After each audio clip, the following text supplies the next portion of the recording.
हाँ जी, good evening. क्या पढ़ रहे थे कल हम? क्या पढ़ रहे थे? रतन से। चलो बताओ। देख, गोहिल वंश था, उसकी स्थापना किसने की थी? कब की थी? ऐसा हमें कौन से अभिलेख से पता चलता है? कब का है वो अभिलेख? कौन से राजा के टाइम का? वो गोहिल का कौन सा वंशज था? कौन से मंदिर की जानकारी है? और जावर में कौन से उद्योग की जानकारी है?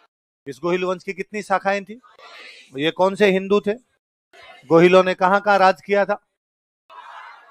डूंगरपुर, बांसवाड़ा, प्रतापगढ़ और साहबपुरा। मेवाड़ के पुराने नाम क्या क्या थे? गोहिल वंश में पहला बड़ा राजा कौन हुआ यहाँ पे? कौन से ऋषि को बहुत मानता था? उनके आशीर्वाद से क्या जीता था? कब जीता था? किसको हरा के जीता था?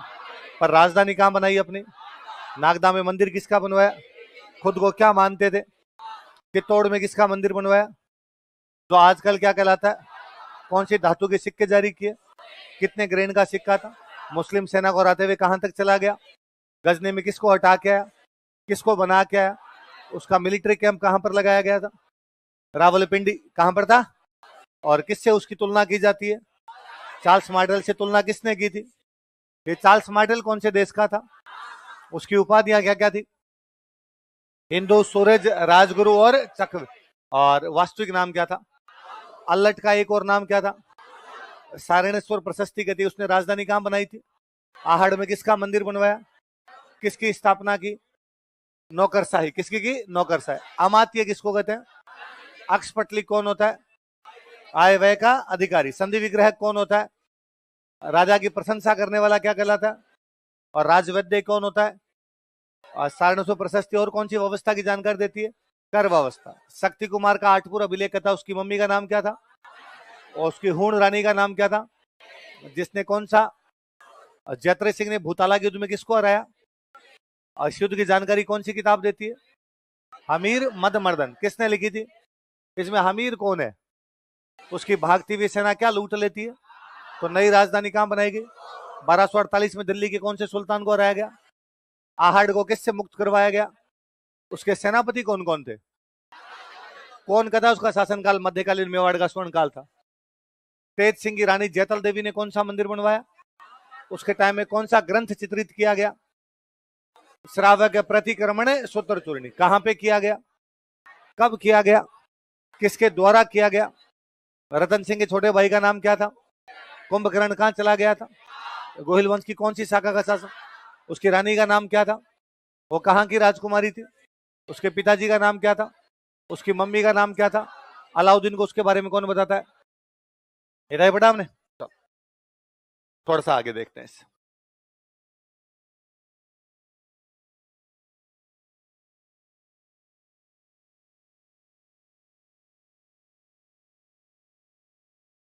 पंद्रह सौ चालीस में यूपी में एक जगह पड़ती है जौनपुर।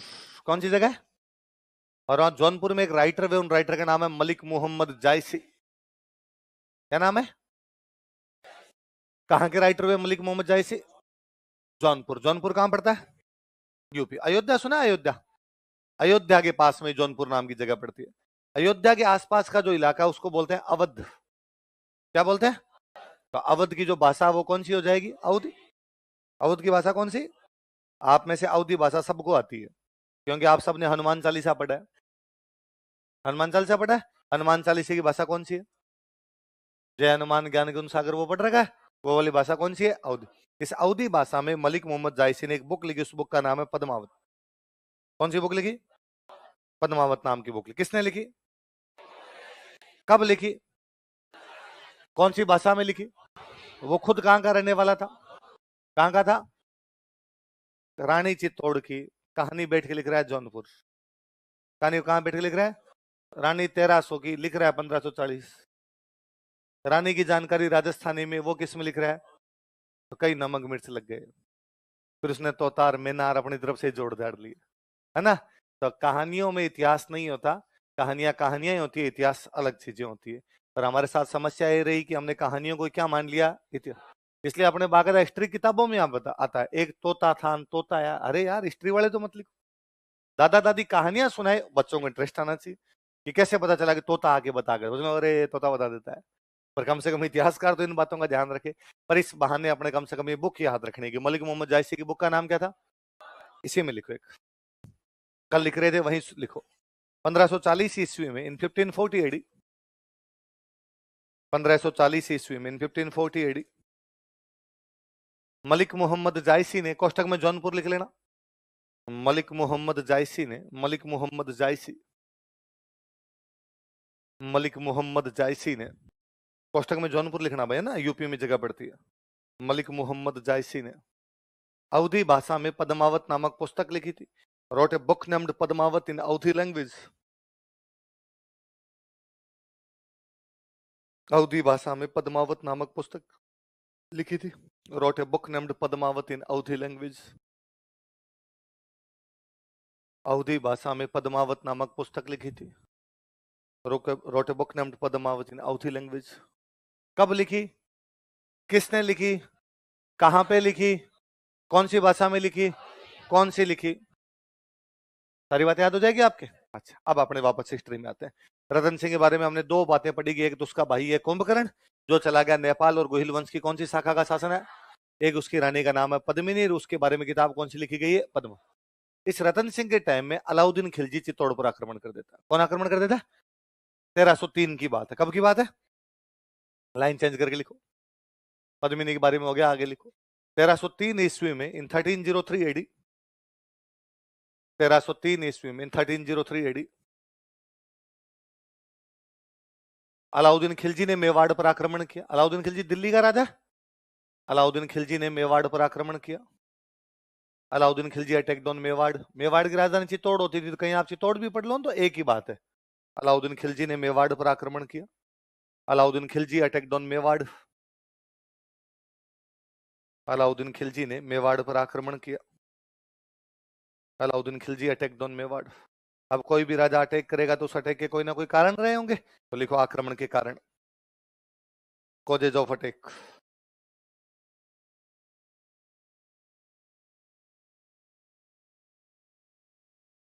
आक्रमण के कारण, कॉजेज ऑफ अटैक।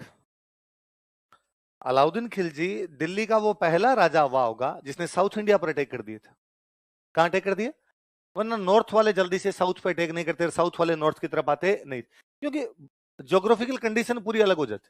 बीच में विंध्याचल पर्वतमाला आ जाती है, विंध्याचल से नॉर्थ अलग हो जाता है, साउथ अलग हो जाता है। अलाउद्दीन बड़ा साम्राज्यवादी राजा है। अलाउद्दीन का सपना था कि या तो दुनिया जीती थी सिकंदर ने, किसने जीती, या मैं जीतूंगा, मैं सिकंदर की तरह दुनिया जीतना चाहता हूं। तो उसने उपाधि धारण कर ली थी, सेकंड सिकंदर। क्या धारण कर ली?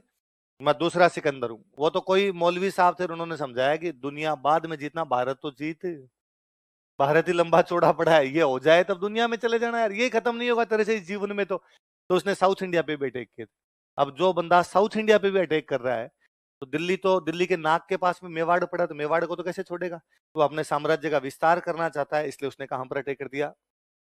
और किसी भी राजा के आक्रमण के पीछे सबसे बड़ा कारण उसके साम्राज्य का क्या होता है? विस्तार। लिखो, एक नंबर लगा लिखो। अलाउद्दीन खिलजी अपने साम्राज्य का विस्तार करना चाहता था। Alauddin Khilji wanted to expand his empire. Alauddin Khilji अपने साम्राज्य का विस्तार करना चाहता था। Alauddin Khilji wanted to expand his empire. Expansion करना चाहता था अपने एम्पायर का। Wanted to expand his empire, अपने साम्राज्य का विस्तार करना चाहता था। कौन करना चाहता साम्राज्य का विस्तार? जिन दिनों अलाउद्दीन खिलजी दिल्ली पर राज कर रहा था, उन दिनों दिल्ली पर अटैक कर रहे थे मंगोल। कौन कर रहे थे? मंगोलिया के जो लोग हैं उनको क्या बोलते हैं? मंगोल। और मंगोल बड़े दुर्धर्ष टाइप के आक्रमणकारी थे, जहां जाते वहां ढंग से तबाही मचाया करते थे, और वो दिल्ली की तरफ अटैक कर रहे थे। अलाउद्दीन खिलजी बेचारा हाथाजोड़ी कर रहा था उनके आगे, जैसे तैसे करके अपना टाइम पास कर रहा था। अलाउद्दीन को यह लगता था कि कल को खुदा ना खास्ता मंगोल दिल्ली के अंदर घुस गए तो अपने कहां जाएंगे, इसलिए वो अपने लिए ऐसा सेफ हाउस देख रहा है। यदि मंगोलों ने दिल्ली पर कब्जा कर लिया तो मैं कहीं पर जाके रह सकूं, वहां पे जाके अपने रक्षा कर सकूं। और ऐसा दिल्ली के पास में कोई अच्छा किला था तो वो कौन सा था? चित्तौड़। कारण चित्तौड़ का किला बहुत ऊंचे पहाड़ पर बना हुआ, इसलिए जल्दी से दुश्मन किले के अंदर घुसे। किले के अंदर 84 तालाब है। कितने तालाब है? इसलिए पीने के पानी की पूरी व्यवस्था है ना। जल्दी से तो पानी भी समाप्त होगा नहीं। किले में खेती होती है, आप कभी जाना चित्तौड़ देखने, किले के अंदर खेती हो रही है, अंदर अपने अनाज भी उगा सकते हैं। रास्ता बहुत कठिन है, तो दुश्मन अंदर भी नहीं आ पाएगा, अपने अंदर जाके बैठ जाएंगे, दुश्मन अंदर आ नहीं पाएगा, खाने पीने की पूरी प्रबंध है, तो अपने पास कौन सा किला होना चाहिए? तो चित्तौड़ का रणनीतिक महत्व है। कैसा महत्व है? लड़ाई, रण, रण का मतलब क्या होता है? लड़ाई। लड़ाई की दृष्टि से दिल्ली के पास में कोई अच्छा किला पड़ रहा था, तो किला कौन सा पड़ रहा था? दिल्ली के पास में राजस्थान है, और राजस्थान में किला कौन सा पड़ रहा था? चित्तौड़। अलाउद्दीन चाहता है कि कल को मेरी किसी से लड़ाई हो तो मैं मेरी रक्षा कहां पर बैठ के कर सकता हूं, इसलिए वो कौन से किले पे कब्जा करना चाहता है? देख लो, चित्तौड़ का किला एक ऊंची पहाड़ी पर स्थित था। Chittor fort was located on hill. Chittor fort was located on A high heel. Chittor का किला एक ऊंची पहाड़ी पर स्थित था। Chittor fort was located on A high heel.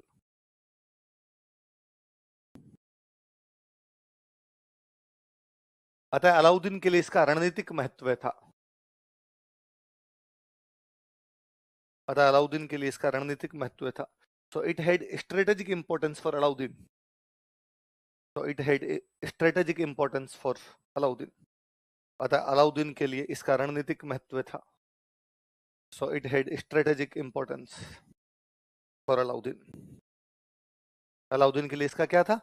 रण, युद्ध, युद्ध है ना, रणनीति का मतलब युद्ध है। युद्ध की दृष्टि से किला बहुत अच्छी जगह पे था, तो उसको लगा ये ठीक रहेगा थोड़ा और देखना। ये दिल्ली, ये अपना इधर मेवाड़, मेवाड़ के इधर पास में जगह है गुजरात, इधर पास में पड़े मालवा। एक तरफ कौन सा? गुजरात। एक तरफ कौन सा? दोनों बहुत पैसे वाली जगह। गुजरात में बहुत पैसा, मालवा में बहुत पैसा। कारण, गुजरात के पास तो समुद्र का तट लगता है, कोस्टल एरिया है, और जहां कोस्टल एरिया होगा वहां पर व्यापार ज्यादा, पर ट्रेड होगा ही कहां से? कोस्टल से। तो कोस्टल एरिया में व्यापार ज्यादा, व्यापार ज्यादा तो पैसे ज्यादा। मालवा में खेती बहुत अच्छी, काली मिट्टी है, काली मिट्टी में कपास वगैरह सारी फसलें बहुत अच्छी सी होती है। मालवा में फसलें ज्यादा होगी, फसलें ज्यादा होगी तो वहां पर टैक्स भी क्या होगा? ज्यादा। तो दो, जो दिल्ली में राजा बनता वो कोशिश करता कि दो जगह कब्जा कर ले, एक तो मालवा, एक कहां पे? लेकिन दिल्ली से मालवा भी बहुत दूर है, दिल्ली से गुजरात भी बहुत दूर है, इसलिए दिल्ली में बैठ के मालवा और गुजरात को कंट्रोल। इसलिए दिल्ली वाले क्या करते? दिल्ली वाले गुजरात आते, और गुजरात में जो कोई राजा होता है यहाँ पे उसको टैक्स ला रहे। अब वो दिल्ली वाला आके गुजरात बैठ गया, तो गुजरात वाला उसको क्या दे देता है? एक बार टैक्स। और फिर वो दिल्ली वाला कहता मैं वापस दिल्ली जा रहा हूँ, अगले साल चुपचाप वापस भेज देना। तो अगले साल गुजरात वाला कहला नहीं दे रहा, जो जी मैन वो कर लेना, क्योंकि गुजरात वाले को पता है कि दिल्ली से गुजरात हर साल आना संभव, बार बार सेना लेके भाई साहब आ जाए, निकल आ जाए, एक बार आगे आगे 20 साल के अंदर कोई, अब बार बार कौन आएगा? इसलिए गुजरात और मालवा वाले जल्दी से दिल्ली को टैक्स देते। अलाउद्दीन दिमाग लगा रहा है कि यदि चित्तौड़ पे कब्जा कर लिया जाए तो गुजरात पे भी कंट्रोल और मालवा पे भी कंट्रोल। अपने एक बंदे को कहां बिठा दो? चित्तौड़, इधर भी कंट्रोल हो। दिल्ली से यदि गुजरात जाना है, यदि दिल्ली से मालवा जाना है, तो बीच में मेवाड़ है। बीच में क्या है? इसका मतलब है मेवाड़ ट्रेड रूट पे है। किस पे? ट्रेड रूट पे। कौन से ट्रेड रूट पे? दिल्ली से मालवा और दिल्ली से गुजरात। अलाउद्दीन इस ट्रेड रूट पे, इस व्यापारिक मार्ग पे क्या करना चाहता है? कब्जा। यदि रूट पे कब्जा हो गया तो व्यापार पे भी अपना क्या हो जाएगा? कब्जा। देखो, देखो, चित्तौड़ दिल्ली से मालवा तथा गुजरात के व्यापारिक मार्गों पर स्थित था। Chittor was located on trade routes from Delhi to Malwa and Gujarat. Chittor Delhi से मालवा तथा गुजरात के व्यापारिक मार्गों पर स्थित था। Chittor was located on trade routes from Delhi to Malwa and Gujarat. Chittor Delhi से मालवा तथा गुजरात के व्यापारिक मार्गों पर स्थित था। Chittor was located on trade routes from Delhi to Malwa and Gujarat. Delhi से मालवा तथा गुजरात के व्यापारिक मार्गों पर स्थित था तथा अलाउद्दीन इस व्यापार पर नियंत्रण स्थापित करना चाहता था। तथा अलाउद्दीन इस व्यापार पर नियंत्रण स्थापित करना चाहता था। And Alauddin wanted to control over this trade. तथा अलाउद्दीन इस व्यापार पर नियंत्रण स्थापित करना चाहता था। ये लिखो, नियंत्रण स्थापित करना चाहता था। And Alauddin wanted to control this trade. Wanted to control this trade. इस व्यापार पर नियंत्रण स्थापित करना चाहता था। Wanted to control this trade. 1299 की बात है। कब की बात है? अलाउद्दीन दिल्ली से गुजरात जा रहा है। दिल्ली से कहां जा रहा है? गुजरात। उन दिनों अपने मेवाड़ में राजा थे रतन सिंह के पिताजी। रतन सिंह के पिताजी का नाम था समर सिंह। क्या नाम था? मैं भी कह रहा हूं, यदि आपको दिल्ली से गुजरात और दिल्ली से मालवा जाना है तो रास्ते में क्या पड़ेगा? मेवाड़। अब कोई भी राजा या कोई बंदा, मतलब अपने अपने यदि किसी के दूसरे के घर से अंदर से जाएंगे, किसी के दूसरे के खेत के अंदर से जाएंगे तो अनुमति लेनी पड़ेगी। मैं हमेशा कहता हूं गांव की ज्यादातर भाइयों भाइयों की लड़ाइयां यही है कि हमारे खेत के अंदर से नहीं जाने देंगे। गांव के खेती वाले अपने जो भी मुकदमे चाचा जी से इस बात की लड़ाई है कि हमारे खेत के अंदर से आपको रास्ता देंगे। आप तो जब एसटीएम बन जाओगे तब आपके पास में रेवेन्यू के मामले आएंगे। कौन से मामले? रेवेन्यू, जमीन। और जमीन वाले मामले आप देखना, सारी लड़ाइयां भाइयों भाइयों की है। इस भाई ने उस भाई पर केस कर रखा है, उस भाई ने उस पर कर रखा है। केस किसका? जमीन का। रास्ते की जमीन नहीं देंगे, ये हमारे बाढ़ इधर सरका आ गए थोड़ी सी, है ना, इन्होंने ये कर लिया, इन्होंने वो कर लिया, सारे मुकदमे ऐसे। तो अलाउद्दीन को यदि दिल्ली से गुजरात जाना, रास्ते में क्या आएगा? मेवाड़। मेवाड़ का राजा कौन है? समर सिंह। तो समर सिंह से परमिशन तो लेनी पड़ेगी। तो उसने समर सिंह को कहा कि भाई समर सिंह, मैं गुजरात जा रहा हूँ, क्या तेरे मेवाड़ के अंदर से होके जा सकता हूँ? समर सिंह ने कहा नाथी का बाड़ा है क्या कि जिसके जी में आया यहां से आया और निकल गया? टैक्स लगेगा। अपने एक जगह से दूसरी जगह जाते हैं, टोल टैक्स लगता है। उन्होंने कहा टोल टैक्स जमा करा, चला जा। अलाउद्दीन ने कहा भाई स्टाफ, तू राजा मैं राजा, इतना स्टाफ तो चलता है। उसने कहा ना ना, इस मामले में कोई स्टाफ नहीं, दोस्ती दोस्ती की जगह बिजनेस है, बिजनेस है हमारा। हम तो इस लोकेशन पर इसीलिए बैठे हैं कि इधर से इधर जाएगा तो भी टैक्स देगा, इधर से इधर जाएगा तो भी क्या देगा? टैक्स। तो अलाउद्दीन बेचारा समर सिंह को टैक्स दे के गया। फिर उसने समर सिंह कहा कि देख लेना, मैं तुम्हारे पर आक्रमण करूंगा। समर सिंह का वो तब का तब देखेंगे, एक बार टैक्स ला। अलाउद्दीन गुजरात गया, गुजरात लूटा उसने, बहुत ढंग से लूटा, खूब सारे पैसे मिले। चुपचाप दिल्ली चला गया। उसने समर सिंह से वापस कोई बातचीत, वो शायद इस बात को भूल भी जाता कि समर सिंह ने उसे टैक्स ले लिया था। पर भाई साहब, आस पड़ोस वाले ऐसी बातों को भूलने कब देते हैं? अब अलाउद्दीन कभी अपने दरबार में बैठ के गए कि मैं हिंदुस्तान का वो राजा हूं जिसे सब डरते हैं, और आगे जो 5-7 मंत्री बैठे रहते वो मुंह के हाथ लगा लगा के हंसते गए, कौन या मारते, देख कैसी बातें कर रहा है। अलाउद्दीन को किस बात की हंसी आ रही? ना ना, कोई पुरानी बात याद आ गई थी। कौन सी पुरानी? नहीं नहीं, हमारी कोई बात थी, नहीं बतानी पड़े क्या बात थी। तो एक टोल टैक्स होता ना सर, टोल टैक्स। अलाउद्दीन बेचारा परेशान था, तो उसको बदला लेना पड़ा इस वजह से, क्योंकि आसपास वाले जीने, और छोड़ो, वो कभी गली में जा रहा होता तो बच्चे पीछे से आवाज लगा के बात देता, और टोल टैक्स है। देखो देखो, अलाउद्दीन जब गुजरात जा रहा था, when Alauddin was going to Gujarat, Alauddin जब गुजरात जा रहा था, अगला पॉइंट लिखना ना, कितने लिख लिए पहले अपने? चौथा लिख लो। अलाउद्दीन जब गुजरात जा रहा था, when Alauddin was going to Gujarat, तब मेवाड़ के समर सिंह ने, देन समर सिंह ऑफ मेवाड़, तब मेवाड़ के समर सिंह ने, देन समर सिंह ऑफ मेवाड़,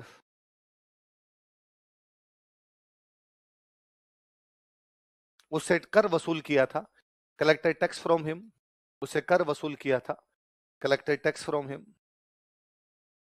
उसे कर वसूल किया था, collected tax from him, collect किया टैक्स, कर वसूल किया था, कलेक्टेड टैक्स फ्रॉम हिम। अतः वह इसका बदला लेना चाहता था, so he wanted to take revenge of it, अतः वह इसका बदला लेना चाहता था, so he wanted to take revenge of it,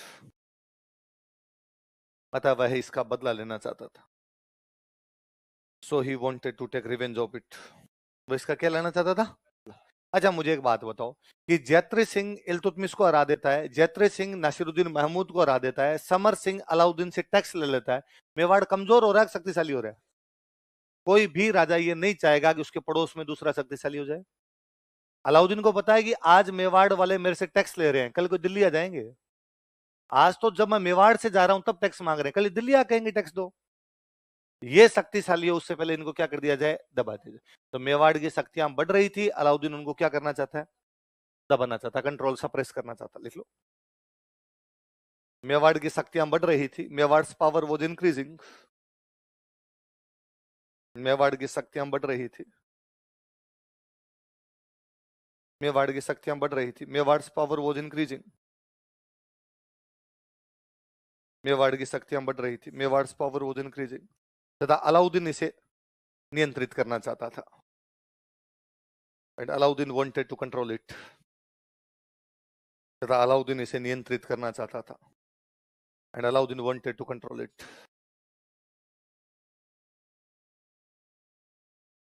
Alauddin क्या करना चाहता था? नियंत्रित करना। तो कारण यह है कि वो अपने साम्राज्य को बढ़ाना चाहता है, चित्तौड़ का किला ऊंची जगह पर, इसलिए किले पर कब्जा करना चाहता है, मेवाड़ से दिल्ली, गुजरात वाले, दिल्ली से गुजरात और मालवा के ट्रेड रूट जाते हैं, ट्रेड रूट पे कब्जा करना चाहता है। समर सिंह ने टैक्स लिया था, उसका वो बदला लेना चाहता है। और मेवाड़ की शक्तियां बढ़ रही है, तो उन शक्तियों क्या करना चाहता है? दबाना चाहता है, कंट्रोल करना चाहता है। मुख्य मुख्य कारण तो ये है। पर जब मैं ये कारण लिखवाता हूँ, स्टूडेंट मन ही मन सोचता है, सर ओरिजिनल कारण तो नहीं लिखवाया आपने। क्योंकि स्टूडेंट ने बचपन से पढ़ रखा होता है कि अलाउद्दीन ने अटैक क्यों किया था। फिर वो कहते सर मैंने तो मूवी भी देख रखी है और मुझे पता है सर उसने पद्मिनी के लिए किया था। आप बात तो बहका रहे हो इधर उधर की बातें। यदि अलाउद्दीन पद्मिनी के लिए अटैक करता तो बाकी जगह क्यों की उसने? उसने पूरे भारत पे अटैक किए, बाकी जगह कौन सी पद्मिनियां थी? कारण दूसरे रहते हैं। पर फिर भी एक कारण वो भी रहा होगा, सबसे लास्ट में लिख लो। एक कितने पॉइंट हो गए? 5। छठा लिख लो, पद्मिनी की सुंदरता, ब्यूटी ऑफ पद्मिनी। पद्मिनी की सुंदरता, ब्यूटी ऑफ पद्मिनी। पर फिर भी मैं कहूं कि कभी मेंस में क्वेश्चन आएगा कि अलाउद्दीन खिलजी के मेवाड़ पर आक्रमण के कारण क्या थे, पहले 5 ऊपर वाले लिखने हैं, जगह बचे तो पद्मिनी की सुंदरता लिखना है। पर मैं आपको गारंटी देता हूं, यदि यह सवाल है, आप सबसे पहले क्या लिखेंगे? क्योंकि आपके बाकी वाले कारण दिमाग में रहेंगे नहीं, आपके ये याद आएगा और आप 3 लाइन इसी पे लिख देंगे। हालांकि पद्मिनी बहुत सुंदर थी, इतनी अधिक सुंदर थी कि आक्रमण करना ही पड़ा। सुंदरता के लिए तो आक्रमण किए जाते हैं, पहले भी इस प्रकार के आक्रमण होते रहे थे, अब भी एक आक्रमण हो गया तो इसमें कौन सी बड़ी बात है? फिर आपको याद है, अरे साम्राज्य विस्तार भी था। हाँ वैसे साम्राज्य का विस्तार भी करना चाहता था, पर फिर भी सुंदरता तो सुंदरता ही होती है। आप ले दे के अपनी 5 लाइनें 5 लाइनें सुंदरता में भर दोगे भाई साहब, दूसरी चीजें याद है। पर आपने याद रखना है कि वो अपने साम्राज्य को बढ़ाना चाहता है, चित्तौड़ के किले पर कब्जा करना चाहता है, ट्रेड रूट पर कब्जा करना चाहता है, टैक्स लिया उसका बदला लेना चाहता है, शक्तियों को नियंत्रित करना चाहता है, फिर लास्ट में वो पद्मिनी को भी प्राप्त करना चाहता है। आई बात समझे? अलाउद्दीन ने अटैक किया, अलाउद्दीन ने अटैक किया तो अब किला बहुत ऊपर बना हुआ, अलाउद्दीन किले के अंदर जा नहीं सकता। जो ऊपर बंदा बैठा होगा उसकी लोकेशन अच्छी है तो वो नीचे वाले को नुकसान ही पहुंचाएगा। पर अलाउद्दीन इस बार खार खा के आया था। अलाउद्दीन का कुछ ही हो जाए, इस बार अपने किले पे कब्जा करें। होते क्या थे अपने राजस्थान में, जब भी यूं लगता कि सेना बराबर है कि भाई 10,000 अगले के पास और 10,000 ही अपने पास, 10,000 नहीं अपने पास 7-8,000 भी है, तो भी कहते मैदान में जाके लड़े। तो मैदान की लड़ाइयां होती, आमने सामने की लड़ाइयां होती। पर यह लगता कि अपने पास तो 10,000 और सामने वाला लेके आए 70,000, तो मैदान में जाने का कोई भी मतलब है? तो अपने किले में लड़ेंगे। 2 प्रकार की लड़ाइयां थी, या तो मैदान में लड़ेंगे, किस में लड़ेंगे? किले। तो सेना बराबर की होती तब तो कहां लड़ते? मैदान। सेना बहुत कम होती, बहुत रेशियो कम होता, तब कहां लड़ते? बाद में किले। किले में लड़ने का मतलब है अपने किले के अंदर बैठे रहेंगे, दुश्मन किले के अंदर घुस नहीं सकता। दुश्मन इतनी दूर से आया, कितने दिन बाहर बैठा रहेगा? 15 दिन, महीना, 2 महीना, 3 महीना, चुपचाप लास्ट में चला ही जाएगा। फिर जो बंदा दिल्ली से आया वो खाना पीना घोड़ों का दाना कहां से लेके आएगा? उसकी दिक्कत आएगी ना बाद में। तो दिक्कतें कौन सहन करेगा? थोड़े दिन में अपने बोरिया बिस्तर उठा के चला जाएगा, अपने को लड़ाई करने की आवश्यकता भी नहीं। और ऊपर आने की कोशिश करेगा तो बाटे मार मार के मार लेंगे। पर अलाउद्दीन इस बार खारी खा गया। अलाउद्दीन 8 महीने बैठा था यार। कितने महीने बैठा था? 8 महीने में समस्या ही भी उनके अंदर का अनाज खत्म हो गया। उनका भी तो स्टॉक खत्म होगा ना 8 महीने के अंदर। बाहर वाला तो फिर भी इधर उधर खेती करके ला सकता है, तुम अंदर इतनी व्यवस्था कहां से करोगे? अंदर इतने भी नहीं है कि इतनी सारी व्यवस्था कर ली जाए। फिर जब भी ऐसे बड़े आक्रमण होते तो जो आसपास की पब्लिक होती उनको किले के अंदर शिफ्ट करते हैं, कि वरना यदि पब्लिक बाहर रहेगी तो बाहर जो बैठा वो पब्लिक को भी मारेगा। तो 30,000 पब्लिक थी लगभग। कितनी पब्लिक थी? वो सारी किले के अंदर है। इतनी पब्लिक एक साथ जब एक जगह आ जाएगी तो खाना पीना खत्म ही होना है। 8 महीने तक चलाया, बाद में इनको फाइनल लगा गया, पार पड़ेगी नहीं। तो अब अपने को लड़ना ही पड़ेगा। 2 तरीके हैं, या तो मरो भूख से या मरो लड़ते हुए। फिर लगता है भूख से मरे इससे अच्छा तो क्या करें? लड़ते हुए। अच्छा लड़ते हुए मरेंगे तो अपने कितने आदमी है? 10,000। बाहर दुश्मन बैठा है 1,70,000 80,000 बैठा है, कि चलो पक्का है कि अपने 10,000 तो लड़ते हुए मरेंगे, उसमें तो कोई डाउट ही। पर अब उनका एक ही उद्देश्य होता कि अपने तो 10,000 मरेंगे, पर इनके 20,000 30,000 40,000 जितने मारे जाए उतने मार के मरे। जितनी अधिक हानि पहुंचा सकते हैं उतनी हानि पहुंचा के मरे। जैसे मैं सिंपल एग्जांपल दूं कि आप अकेले हो, मैं तो आपकी मेरी बात ही कर लो, अपने अकेले हैं और 5 बंदे आ गए और अपने को पता है पक्के मरेंगे, ये मार के जाएंगे। अपने दिमाग में सबसे पहले आएगा कि 2-3 सल्टा दूं, भले बटके भर भर के मारने पड़े, पर एक आधे को तो मरूं यार मैं, कम से कम मैं तो मरूंगा, मुझे तो दिख ही रहा है, इनका एक आधा तो लेके मरूं कम से कम। पर एक समस्या मध्यकाल में दूसरी आई। पहले अपने जब भी यहाँ लड़ाइयां होती, प्राचीन काल में भी लड़ाइयां होती राजाओं के बीच, एक राजा ने दूसरे राजा पर अटैक किया, क्या पॉसिबिलिटी हो सकती है? यह है कि बाहर जो जो इससे राजा ने अटैक किया वो जीत गया। क्या करेगा जीतने के बाद? जीत गया तो वो जो दूसरा वाला हारा उसके साथ क्या क्या हो सकता है? हारा वो या तो मर गया होगा या हारने के बाद उसको गिरफ्तार कर लिया होगा, यही कंडीशन हो सकती है। दोनों कंडीशन में यदि उसको गिरफ्तार कर लिया तो भी जो राजा जीतता वो उसको कहता अब तेरी राजधानी पर मैं कब्जा करूंगा, तू यहां से छू मंत्र हो जा, भाग यहां से। और उसके परिवार कहता परिवार लेके निकल। यदि उसकी अधीनता स्वीकार कर लेता तो उसको छोटी मोटी जागीर दे देते, वरना भी उसको राजधानी से निकाल देते, तू और कहीं जाके रहे, अब ये तेरी राजधानी हमारी है। यदि वो मर गया तो उसके परिवार को कहते भाई निकलो, अब ये राजधानी हमारी है, तुम यहां से जाओ। पर परिवार को हानि नहीं पहुंचाते थे, ये नहीं महिलाओं को और बच्चों को किसी प्रकार की हानि पहुंचाई जाए ऐसा नहीं होता था, अपवाद छोड़ दिए जाए, बाकी बड़े तौर पर कभी भी ऐसा होता नहीं था। मध्य काल में जो बाहर से आक्रमणकारी आए थे उनके साथ समस्या दूसरी थी। वो जब भी कहीं पर कब्जा करते सबसे पहले महिलाओं को उठा के लेके जाते। इसलिए समस्या आई कि यदि 10,000 आदमी बाहर लड़ते हुए मारे गए कोई बड़ी बात नहीं, पहले भी मरते थे लड़ाई में, अब मर जाएंगे, मैदान की लड़ाई में मरते हैं, इस लड़ाई में मर जाएंगे, कि महिलाओं को उठा के ले जाएंगे। और महिलाओं के साथ में बाद में बड़ा ही बुरा बर्ताव था, ठीक वैसा जैसा आप अभी इजराइल फिलिस्तीन में देख रहे हैं। महिलाओं को सरेआम उठा के ले गए, कपड़े फाड़ दिए उनके, नंगा करके घुमाया जा रहा है, जैसा आप मणिपुर में देख रहे हैं। कुछ वैसा वैसा वो लोग उन दिनों कर रहे थे। ये लगा कि यार ये तो बहुत गलत तरीका है। और एक महिला को ये लगता कि भाई मेरे को मेरे परिवार के मरने के बाद मेरे को उठा के ले जाएंगे, सेक्स स्लेव की तरह रखेंगे, बहुत बुरा बर्ताव किया जाएगा, वो सोचती इससे अच्छा मरी जाऊं। तो यहां पर अपना एक तरीका आया, उन लड़ाइयों को बोला करते साका। क्या बोलते? जब भी ऐसी लड़ाइयां होती, जब लगता कि किले में पार नहीं पड़ेगी, बाहर जाके लड़ना पड़ेगा उन लड़ाइयों, क्या बोलते? अब उन 10,000 आदमियों को पता है कि अपने बाहर लड़ते हुए मारे जाएंगे, महिलाएं बचेगी तो ये महिलाओं को उठा के ले जाएंगे। उनके जाने से पहले ही महिलाएं खुद अग्नि में जल जाया करती, उसको बोलते जौहर। क्या बोलते? पता ही है ये सब तो मरेंगे, ये मरेंगे तो बाद में आके ये कब्जा करेंगे अपने पर। इससे अच्छा है, जीवन का उद्देश्य केवल सांस लेना नहीं है, जीवन का उद्देश्य गरिमा युक्त जीवन। कैसा जीवन? जिसमें आपके पास ऑनर तो रहे, लाइफ ऑनर के साथ होनी चाहिए, प्राइड के साथ होनी चाहिए। उन्हें लगा यार बाद में कोई अपने को इस प्रकार के हालत में रखे, इससे पहले, इससे अच्छा मृत्यु बहुत अच्छी है, इससे अच्छे। तो वो महिलाएं जोहर कर लिया करती। फिर सारे पुरुष जो होते वो केसरिया कपड़े पहन के जाते। कैसे कपड़े पहन के? केसरिया कपड़े पहन के जाते बाहर लड़ने के लिए, और बाहर दुश्मन से लड़ते। इसको क्या बोला करते? केसरिया। और इन दोनों को मिला के क्या बोलते? क्या बोलते? साका। तो साके में क्या क्या दो चीजें होती? जौहर और केसर। लाइन चेंज करके लिखो, कारण हो गया अलग से लिखो। 1300। हाँ, किसके कौन से विद्रोहियों का? फिर तार गलत जुड़ गए थोड़े, लिखो, लाइन चेंज कर लिखो। 1303 ईस्वी में, इन 1303 एडी, 1303 ईस्वी में, इन 1303 एडी, चित्तौड़ का पहला शाखा हुआ। फर्स्ट शाखा of Chittor was happened. Chittor का पहला शाखा हुआ, फर्स्ट शाखा of Chittor was happened. Chittor का पहला शाखा हुआ, फर्स्ट शाखा ऑफ चित्तौड़ वाज हैपेंड। महिलाएं क्या करती थी? जोहर। महिलाओं की रानी कौन है? पद्मिनी। तो पद्मिनी ने 1600 अन्य महिलाओं के साथ जोहर किया। लिखो, रानी पद्मिनी ने 1600 महिलाओं के साथ, queen Padmini along with 1600 women, रानी पद्मिनी ने 1600 अन्य महिलाओं के साथ, queen Padmini along with 1600 other women,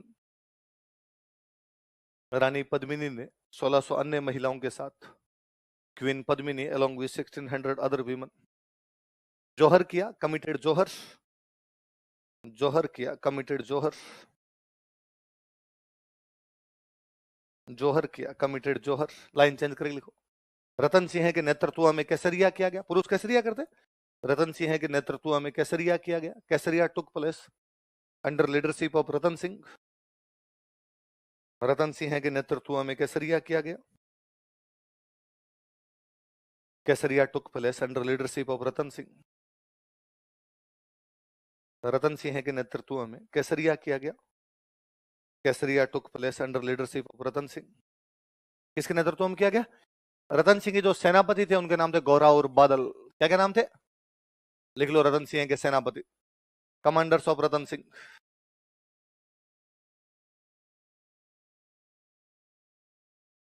Gaura और बादल। लिख लो, रतन सिंह के सेनापति, कमांडर्स ऑफ रतन सिंह। बराबर नाम लिख लेना दोनों के ना, गौरा और बादल। कौन कौन सेनापति बताओ, देखिए किसके सेनापति है? रतन सिंह। अलाउद्दीन फाइनली यहाँ पर कब्जा करने में सफल हो जाता है। अलाउद्दीन कब्जा करता है 25 अगस्त 1303 को। कब करता है? लिख लो, 25 अगस्त 1303 ईस्वी को। ऑन 25 अगस्त 1303 एडी, 25 अगस्त 1303 ईस्वी को, 25 अगस्त 1303 एडी,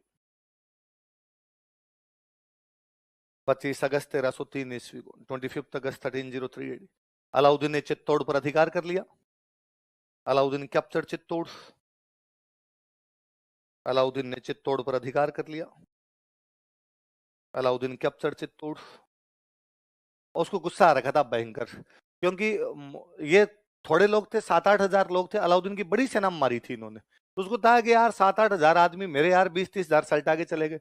उसके दिमाग में था मैं जाऊंगा अंदर और अंदर जाके इनके परिवार को उठा के लेके चला जाऊंगा। अंदर आया तो अंदर परिवार तो पूरा पहले ही मर चुका है। लगा यार अपने नुकसान का नुकसान हुआ, कुछ मिला और नहीं यहाँ पर। तो जो निर्दोष पब्लिक बैठी थी, सीधे साधे लोग बैठे थे, जिनका सीधा सीधा लड़ाई से कोई भी लेना देना नहीं था, अलाउद्दीन उन सबको मार देता है, नरसंहार करता है। क्या करवाता है? कितने लोगों का? देखो, उसने चित्तौड़ में 30,000 लोगों का नरसंहार करवाया। He massacred 30,000 people in Chittor. उसने चित्तौड़ में 30,000 लोगों का नरसंहार करवाया। He massacred 30,000 people in Chittor. उसने चित्तौड़ में 30,000 लोगों का नरसंहार करवाया। साधारण जनता, महिला, पुरुष, जिनका लड़ाई से कोई लेना देना नहीं, किसान, मजदूर, सब के सब बाहर निकाले गए, गर्दनें काट दी गई। कितने लोगों का नरसंहार करवाया? 30,000। किसने? अलाउद्दीन। फिर उसका एक बेटा था, उस बेटे का नाम था खिजर खान। क्या नाम था बेटे का? बेटा था उसका, बेटे का नाम क्या है? खिजर। और उसने तोड़ा, ढंग से तोड़ा चित्तौड़, एकदम मंदिर वंदिर तोड़ दिए, मूर्तियां तोड़ दी, बिल्डिंग्स वगैरह में आग लगा दी, खेतों में आग लगा दी। फिर उसने अपने बेटे खिजर खान कहा कि बेटे खिजर खान, मैंने चित्तौड़ को बर्बाद कर दिया। मैंने क्या कर दिया? अब तेरी ड्यूटी लगा के जाता हूं, तो इसको आबाद कर। तो इसको क्या करे? वापस बसा, तेरे हिसाब से करे। खिजर खान इसको आबाद करेगा, इसलिए नाम था खिजराबाद। क्या नाम क्या था? तो नाम खिजराबादी क्यों है? क्योंकि अब इसको आबाद करने का काम किसको दिया गया? कौन है खिजर खान? अलाउद्दीन का बेटा। देख लो, उसने अपने बेटे खिजर खान को चित्तौड़ सौंप दिया। He handed over Chittor to his son Khizr Khan. उसने अपने बेटे खिजर खान को चित्तौड़ सौंप दिया। He handed over Chittor to his son Khizr Khan. अपने बेटे खिजर खान को चित्तौड़ सौंप दिया। He handed over Chittor to his son Khizr Khan. Khizr Khan को चित्तौड़ सौंप दिया तथा इसका नाम बदलकर खिजराबाद कर दिया। And renamed it as Khizrabad. तथा इसका नाम बदलकर खिजराबाद कर दिया।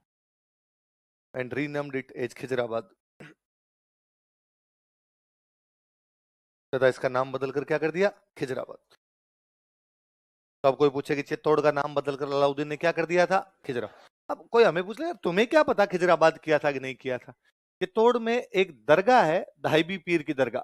किसकी दरगाह? मुस्लिम जो संत हुआ करते उनको बोलते पीर। क्या बोलते? तो एक दाहिबी नाम के पीर है, उनकी क्या बनी हुई है? दरगाह, चित्तौड़ के अंदर। किसकी दरगाह है? दाहिबी पीर की दरगाह। समझते हो ना? जो सूफी संतन होते हैं उनके जो चबूतरे बने होते हैं, जहां पर उनको समाधि वगैरह दी जाती है, उसको क्या बोलते हैं? दरगाह।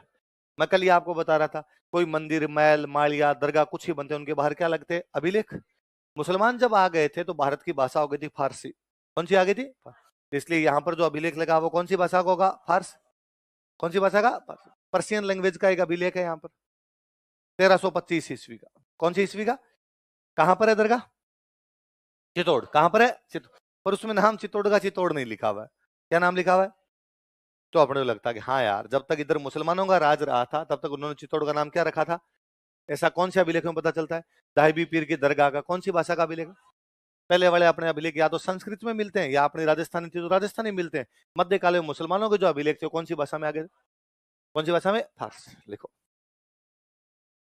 दाहिबी पीर की दरगाह के फारसी अभिलेख में, in Persian inscription of dargah of Dahibi Pir, Dahibi Pir की दरगाह के फारसी अभिलेख में, in Persian inscription of dargah of Dahibi Pir,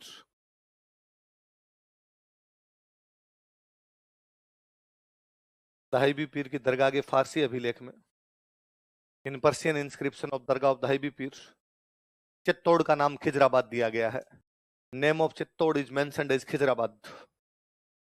Chittor का नाम खिजराबाद दिया गया है, या चित्तौड़ का नाम खिजराबाद मिलता है? Name of Chittor is mentioned as Khizrabad. Chittor का नाम खिजराबाद मिलता है।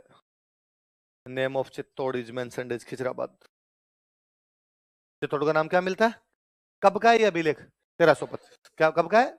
लिख लो कोष्टक में 1325, इसी कोष्टक में लिख लो बोले लाइन के, ताकि याद रहेगा। क्योंकि मैं आगे याद नहीं करना वैसे, पर मैं अभी एक चीज रिलेट करेंगे अपने, तुम वापस पूछूंगा। अब चित्तौड़ 1303 में किसको सौंप के चला गया अलाउद्दीन? किसको? खिजर खान। यहाँ चित्तौड़ के किले के पास एक नदी बहती है, गंभीरी। कौन सी नदी है? तो खिजर खान या गंभीरी नदी पर एक पुल बनवाता है। क्या बनवाता है? खिजर खान ने गंभीरी नदी पर पुल का निर्माण करवाया। Khizr Khan built bridge over river Gambhiri. Khizr Khan ने गंभीरी नदी पर पुल का निर्माण करवाया। Khizr Khan built bridge over river Gambhiri. Khizr Khan ने गंभीरी नदी पर पुल का निर्माण करवाया। Khizr Khan built bridge over river Gambhiri. Gambhiri नदी पर पुल का निर्माण करवाया।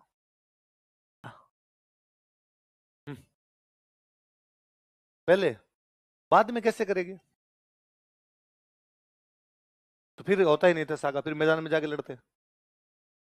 फिर क्यों करें? यदि मिलिट्री बराबर है तो साका करेंगे नहीं, बाद में मैदान में जाके आमने सामने की लड़ाइयां होगी है। फिर भी हार जाते तो भी इसका मतलब दुश्मन के भी बहुत सैनिक मरे, वापस भाग जाएगा। नहीं करते।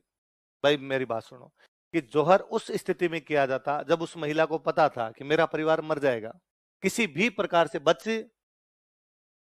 मैं हमेशा कहता हूं कि अभी मणिपुर वाला जो वीडियो आया जिसमें उसे एक महिला को कपड़े उतार के घुमाया जा रहा है, या इजराइल वाले वीडियो है, या भीलवाड़ा में एक बच्ची के साथ वो घटना हुई कि रेप के बाद उसे भट्टी में जला दिया गया। यदि उन महिलाओं को पहले कहा जाता कि हम तुम्हारे साथ ये करेंगे, दूसरा कोई रास्ता चुन सकती हो, क्या चुनती हो? सम्मानजनक तरीके से तो मरे। सीधी सी बात। जब मुझे पता ही चल जाए कि भाई मैं मरूंगा और मेरे परिवार को बाद में, ये बाहर वाले जो लोग हैं इनमें इतनी बुद्धि नहीं है, इनमें इतना विवेक नहीं है, महिलाओं के प्रति बेहद क्रूर लोग हैं, ये ऐसा ही करेंगे, महिलाओं को उठा के ले जाएंगे। सीधा सा था, इससे अच्छा वो परिवार पहले ही कर ले। चलो, क्या लिखा है? गंभीर नदी पर क्या बनवाया? जैसे हिंदुओं में कोई मर जाता तो अंतिम संस्कार करते हैं, तो अंतिम संस्कार में छतरियां बनाते हैं। अभी भी गांव के अंदर चबूतरा उतरा कुछ ना कुछ, कोई बड़ा बुजुर्ग, कोई गांव में सरपंच चौधरी टाइप का आदमी आज भी एक्सपायर हो तो बाहर चबूतरे बना दे, लिखा भी होता फलाने चौधरी साहब की मृत्यु इस दिन यहाँ पर हुई थी, फलाने सरपंच साहब की मृत्यु यहाँ पर हुई थी, उनका अंतिम संस्कार किया गया, उनके बेटे ने यहाँ पर चबूतरे का निर्माण किया। छतरियां बनवाते, चबूतरे बनवाते। मुसलमानों में तो दफनाते, तो जहां पर दफनाते वहां पर बनाते मकबरे। क्या बनवाते? मगर। तो खिजर खान के परिवार में यहाँ पर कोई एक्सपायर हुआ तो खिजर खान ने यहाँ पर क्या बनवाया? मकबरा। लिख लो, खिजर खान ने मकबरे का निर्माण करवाया। खिजर खान ने चित्तौड़ में, पूरा लिख लो, खिजर खान ने चित्तौड़ में मकबरे का निर्माण करवाया। Khizr Khan built a tomb at Chittor. Khizr Khan ने चित्तौड़ में मकबरे का निर्माण करवाया। Khizr Khan built a tomb at Chittor. Chittor में मकबरे का निर्माण करवाया। किसका निर्माण करवाया? फिर मैंने बताया जब भी कोई मकबरा, महल, मालिया, दरगाह कुछ भी निर्माण कार्य करवाएंगे उनके बारे में लिखवाते मैंने बनवाया। तो खिजर खान यहां पर भी अभिलेख लगवाता होगा, था मैंने बनवाया साहब, मेरा नाम खिजर खान है और मैं ये मकबरा बनवा रहा हूँ, फलान जी की याद में इस मकबरे को बनवा रहा हूँ। पर कहते यार क्या पता तुम मेरे को जानते हो नहीं जानते, पापा का नाम अलाउद्दीन खिलजी है। पापा का नाम क्या है? और वो लिखता है अपने पिताजी के बारे में, लिखता है कि मेरे पिताजी का नाम अलाउद्दीन खिलजी है और वो भाई साहब दूसरे सिकंदर है। क्या है? Second Alexander. वो दूसरा सिकंदर है। या तो सिकंदर ने दुनिया जीती थी या मेरे पापा क्या जीत रहे हैं? दुनिया।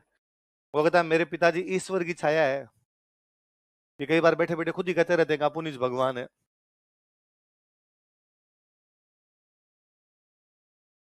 वो कहता है कि मेरे पिताजी संसार के रक्षक है। क्या है संसार के? भाई अपने नॉर्मली क्या मानते हैं कि संसार की रक्षा कौन करता है? पर वो तो खुद ही भगवान है। तो क्या है? संसार का रक्षक। तो अब कोई पूछेगा कि चित्तौड़ के मकबरे के अभिलेख में अलाउद्दीन खिलजी को क्या क्या बताया गया है? क्या क्या बताया गया है? दूसरा सिकंदर। किसको बताया गया? अलाउद्दीन खिलजी को। कौन बता रहा है ऐसा? कहां पर लगा हुआ है अभिलेख? मकबरे कौन सी भाषा में होगा? लिखो, मकबरे के फारसी अभिलेख में इन पर्शियन इंस्क्रिप्शन ऑफ टूम, कोष्टक में 1310 ईस्वी लिख लेना। मकबरे के फारसी अभिलेख में इन पर्शियन इंस्क्रिप्शन ऑफ टूम, मकबरे के फारसी अभिलेख में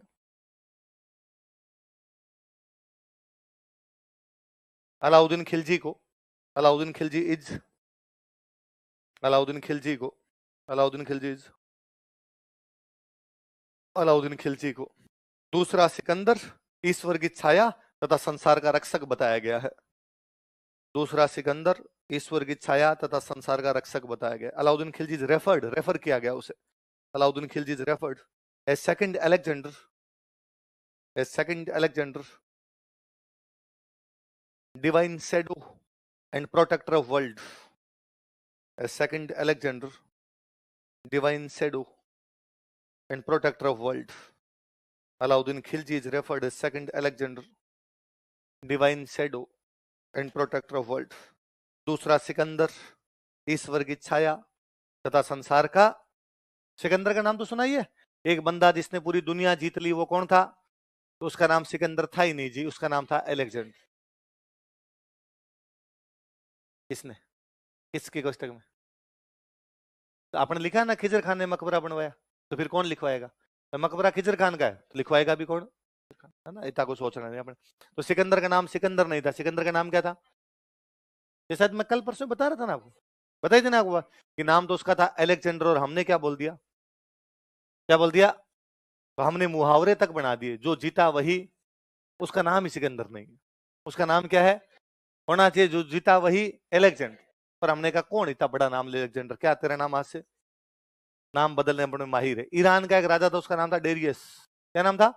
हमने हमारी किताबों में लिखा दारा सिंह, दारा, दारा ठीक लगेगा, दारा लगेगा, तो डेरियस का नाम क्या कर दिया हमने। तो अपने ऐसा कुछ भी कर सकते हैं, नाम बिगाड़ने में तो अपने से बायसा। अल्लट को जब आलू कह सकते हैं, तो हम सिकंदर को भी क्या, अलेक्जेंडर को भी क्या कर सकते हैं।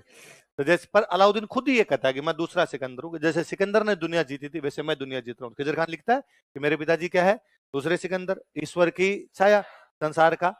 फिर मैंने बताया था ये भारत में सब राजाओं के साथ ही था, वो सारे राजा ये मानते थे हम ईश्वर की तरफ से राज कर रहे हैं। किसकी तरफ से राज कर रहे हैं?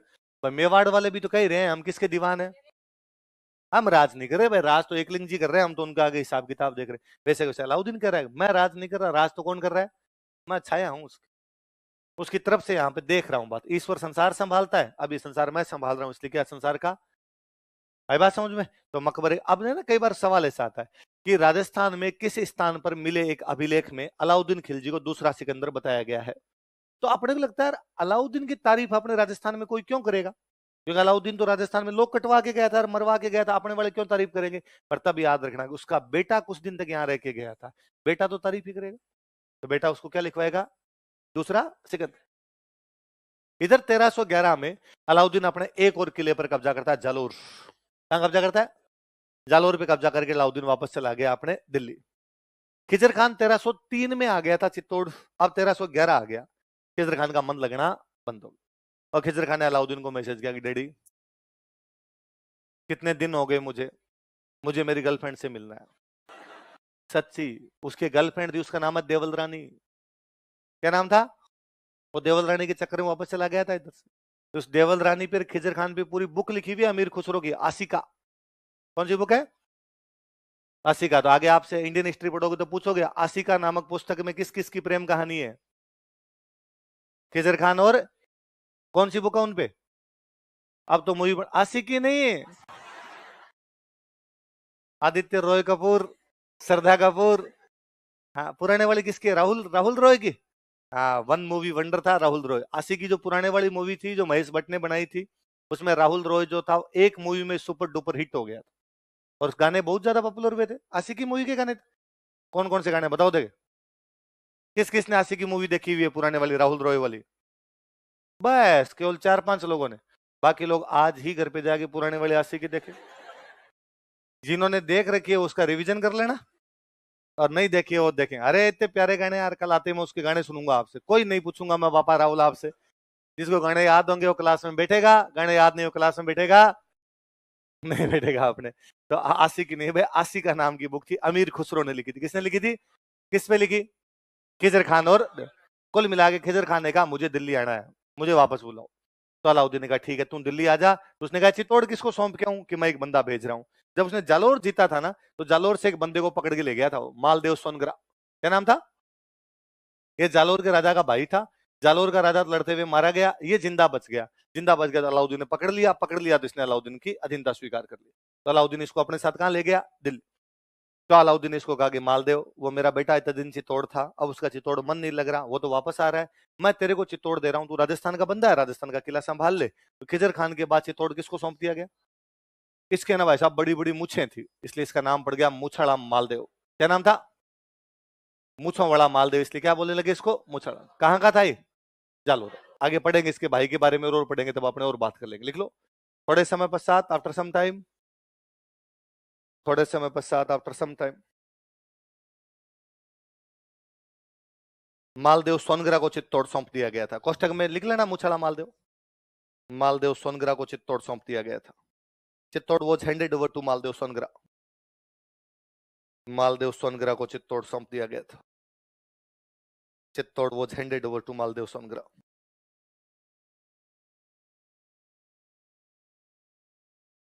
मालदेव सोनगरा को चित्तौड़ सौंप दिया गया था। Chittor was handed over to Maldev Songara. Chittor किसको सौंप दिया गया था? मालदेव सोनगरा ना। मालदेव सोनगरा का और नाम क्या है? मुछाला माल। अभी देखो मैं कह रहा हूं आशिका जो आपके बुक है वो किसकी लिखी हुई है? अमीर खुसरो। किसकी लिखी हुई है? तो इसका मतलब अमीर खुसरो इसे अलाउद्दीन के दरबार में है। इस अमीर खुसरो ने, अलाउद्दीन ने जो राजस्थान पर अटैक किए थे, उन पर एक किताब लिखी। उस किताब का नाम है खजाइन उल फुतूह है। क्या नाम है? क्या नाम बुक का बताओ देखे। या इस किताब का एक नाम और है तारीख ए अलई। क्या नाम है? तारीख का मतलब होता है हिस्ट्री। तारीख का मतलब क्या होता है? ये बीच में जहां पे ए लगते हैं इनका मतलब होता है का के की। उल्टी पड़ी जाती है फारसी भाषा। तारीख ए अलाई। अलाई का मतलब अलाउद्दीन, ए का मतलब का के की, तारीख का मतलब हिस्ट्री। अलाउद्दीन का इतिहास। अलाउद्दीन का इतिहास। या इसी किताब का एक और नाम और क्या? खजाइन उल फुतूह है। क्या नाम बताओ? अब कोई आपसे पूछे कि अलाउद्दीन ने चित्तौड़ पर आक्रमण किया था, इसकी जानकारी अलाउद्दीन का कौन सा विद्वान देता है? आपने कौन सी बुक में? उस बुक का एक और नाम क्या है? राइटर का नाम बताओ। क्या नाम है? बुक का नाम बताओ। खजाइन उल फुतूह है। दोबारा बोलो, एक बार और बोलो। क्या नाम है? इसका एक नाम और क्या है? किसका इतिहास है इसमें? अलाउद्दीन का। अलाउद्दीन ने कहां पर अटैक किया है? राजस्थान वाले सारे अटैक ही लिखे हुए इसके अंदर। राजस्थान में उसने कहां कहां पर अटैक किया? आई बात समझ में? लिख लो नीचे, एक अलग से लाइन में लिखो। आप तो ये लिख लो, एक बुक, पहले ये बुक का नाम लिख लो। आप ये लिखो खजाइन उल फुतूह है और कोष्टक में लिखो तारीख लाई। फिर मैं बता देता हूँ क्या लिखना। केवल बुक बुक का नाम, अमीर खुसरो मत लिखना।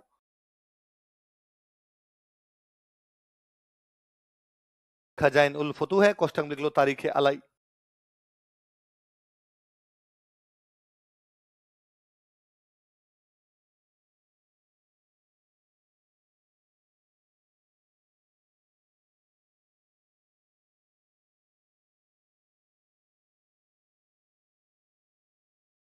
आगे डैश लगा के आगे लिखो। यह पुस्तक अमीर खुसरो द्वारा लिखी गई थी।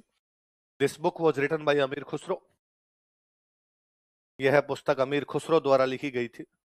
This book was written by Amir Khusro.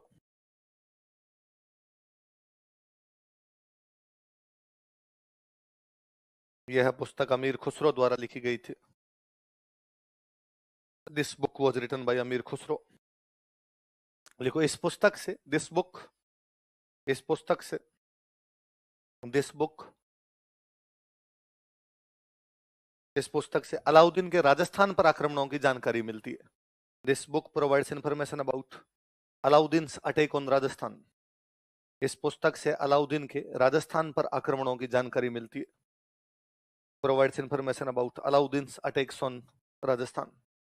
Alauddin के राजस्थान पर आक्रमणों की जानकारी मिलती है।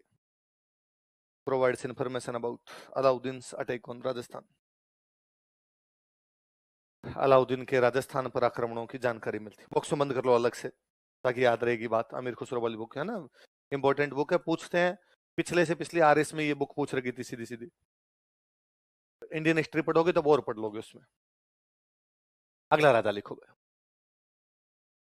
हमीर।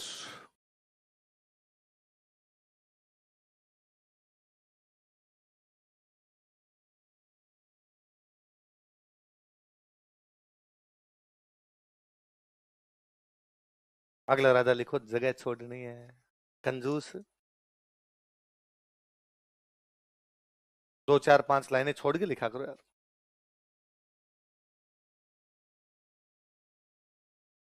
और सुनो देखो बात, ये मेवाड़, मेवाड़ में ये चित्तौड़, चित्तौड़ पर कब्जा कर लिया अलाउद्दीन खिलजी ने। अलाउद्दीन खिलजी चित्तौड़ किसको देके चला गया? खिजर खान। खिजर खान के बाद में आ गया मालदेव सोनगरा। अब मालदेव सोनगरा का भी बेटा यहां पर बैठा हुआ था, उसका नाम था बनवीर सोनगरा। क्या नाम था? पर ये मालदेव सोनगरा, बनवीर सोनगरा, खिजर खान, क्या ये खुद राजा या दिल्ली वालों की तरफ से बिठाए हुए? ये यहां से टैक्स लेके किसको भेजते हैं? दिल्ली।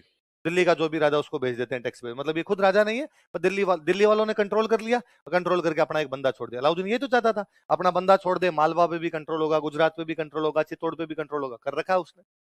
अब चित्तौड़ राजधानी है, राजधानी गोहिलों के हाथ से निकल गया। चित्तौड़ में पहले किसका अधिकार था? गोहिल वंश, लेकिन अब गोहिलों के हाथ से निकल गई। अब खिजर खान आ गया, मालदेव सोनगरा आ गया, बनवीर सोनगरा आ गया। लेकिन जो मेवाड़ के बाकी गांव हैं उनमें तो गोहिल बैठे हैं। राजधानी निकल जाती है, सारी की सारी पूरे कोई देश की पब्लिक थोड़ी मारी जा सकती है, सारे दूर दराज के गांव के अंदर तो बैठे थे। ऐसा ही एक गांव था, उस गांव का नाम था सिसोदा। कौन सा गांव था? राजसमंद जिले में इधर कुंभलगढ़ की तरफ एक गांव है, उस गांव का नाम क्या है? सिसोदा। उस सिसोदा में एक लड़का रहता है, उस लड़के का नाम क्या है? हमीर। क्या नाम है? हमीर। कौन से गांव में रहता है? गोहिल है ये।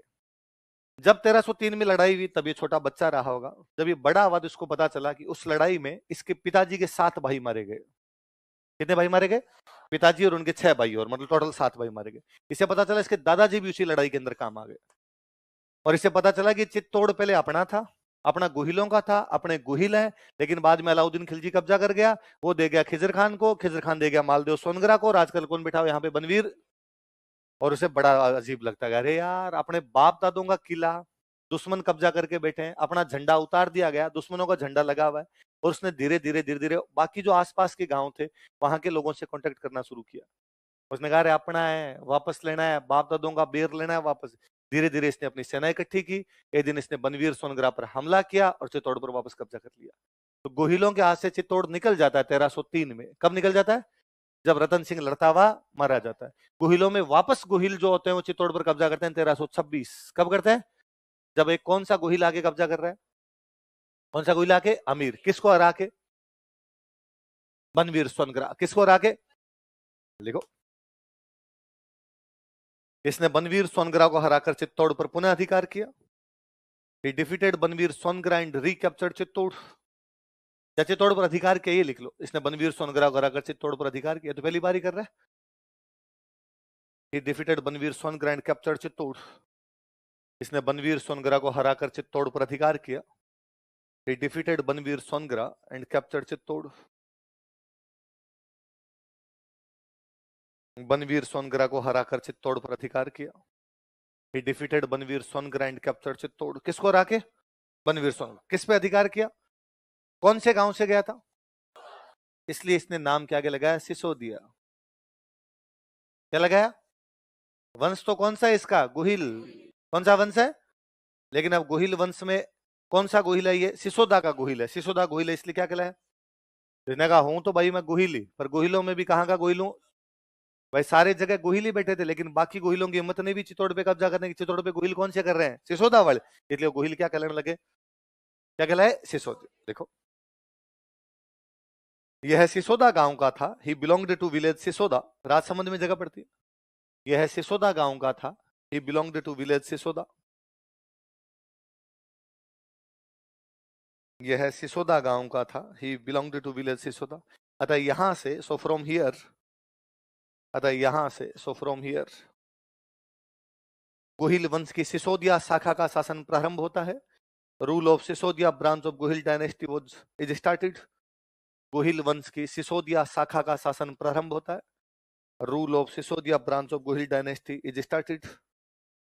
गोहिल वंश की सिसोदिया शाखा का शासन प्रारंभ होता है। Rule of Sisodia branch of Gohil dynasty is started. Gohil वंश की सिसोदिया शाखा का शासन प्रारंभ होता है। Rule of Sisodia branch of Gohil dynasty is started. Gohil वंश की कौन सी शाखा का शासन प्रारंभ हो जाता है ना। इससे पहले पहले वाले भी गोहिल है, अब भी गोहिल है, लेकिन अब वाले गोहिल क्या है, सिसोदिया। पहले वाले गोहिल सिसोदिया, क्योंकि अब यहां से कौन आगे, सिसोदा वाले आगे, सिसोदा वाले आगे, इसलिए क्या कहलाए। आई बात सुन, मैंने बताया था कि पहले जो राजा वागड़ चित्तौड़ में नाम क्या क्या लगाते थे, रावल, और उनके जो बाकी भाई होते जिन गांव में, ये नाम क्या क्या लगाते। तो ये तो भाइयों वाले गांव से है, तो ये नाम क्या क्या लगाएगा। तो ये मेवाड़ का पहला राजा है जिसने नाम क्या क्या लगाया। इससे पहले राजा नहीं लगाते, सामंत लगाया करते थे। राजा क्या लगाते थे, रावल। तो कोई पूछे रावल लगाने वाला अंतिम राजा कौन था, रतन सिंह। राणा लगाने वाला पहला राजा कौन है। यह मेवाड़ का पहला राजा था, he was first king of Mewar. यह मेवाड़ का पहला राजा था, he was first king of Mewar. यह मेवाड़ का पहला राजा था, he was first king of Mewar, जिसने राणा उपाधि का प्रयोग किया था। Who adopted title of Rana. जिसने राणा उपाधि का प्रयोग किया था। Who adopted title of Rana. जिसने राणा उपाधि का प्रयोग किया था। Who adopted title of Rana. Line change करके लिखो एक लाइन। देखो, रतन सिंह मेवाड़ का अंतिम राजा था। Ratan Singh was last king of Mewar. Ratan Singh Mewar का अंतिम राजा था। Ratan Singh was last king of Mewar. Ratan Singh Mewar का अंतिम राजा था। Ratan Singh was last king of Mewar, जिसने रावल उपाधि का प्रयोग किया था। हु एज्यूम्ड, एज्यूम की उसने, who assumed title of Rawal. जिसने रावल उपाधि का प्रयोग किया था। Who assumed title of Rawal. जिसने रावल उपाधि का प्रयोग किया था। Who assumed title of Rawal. इसको, इस लाइन को बॉक्स में बंद कर लो ताकि ये अलग से याद रहे ना, रतन सिंह के बारे में अलग से बात याद रह जाएगी। तो रावल वाली ब्रांच कहां पे आगे खत्म हो जाती है, रतन सिंह पे, है ना। राणा वाली ब्रांच कहां से शुरू हो जाती है। अब उसको राणा ब्रांच बोल दो, क्योंकि उपाधि क्या थी, राणा। वो सिसोदा से आए थे, इसलिए क्या बोल दो, सिसोदा। एक ही बात, सिसोदा वाले थे, उन्होंने नाम क्या क्या लगाना शुरू कर दिया, बनवीर सोनग्रा हार गया। बनवीर सोनग्रा किसकी तरफ से टैक्स लेता था, दिल्ली वालों की तरफ से, तो भाग के कहां गया, दिल्ली। तब दिल्ली में एक सुल्तान हुआ करता, उसका नाम था मोहम्मद बिन तुगलक। क्या नाम था। खिलजियों का राज खत्म हो गया, खिलजियों के बाद वहां नया वंश आ गया, और नए वंश का नाम क्या है, तुगलक। और तुगलकों का राजा बना हुआ, उसका नाम क्या है, मोहम्मद बिन तुगलक। क्या नाम है।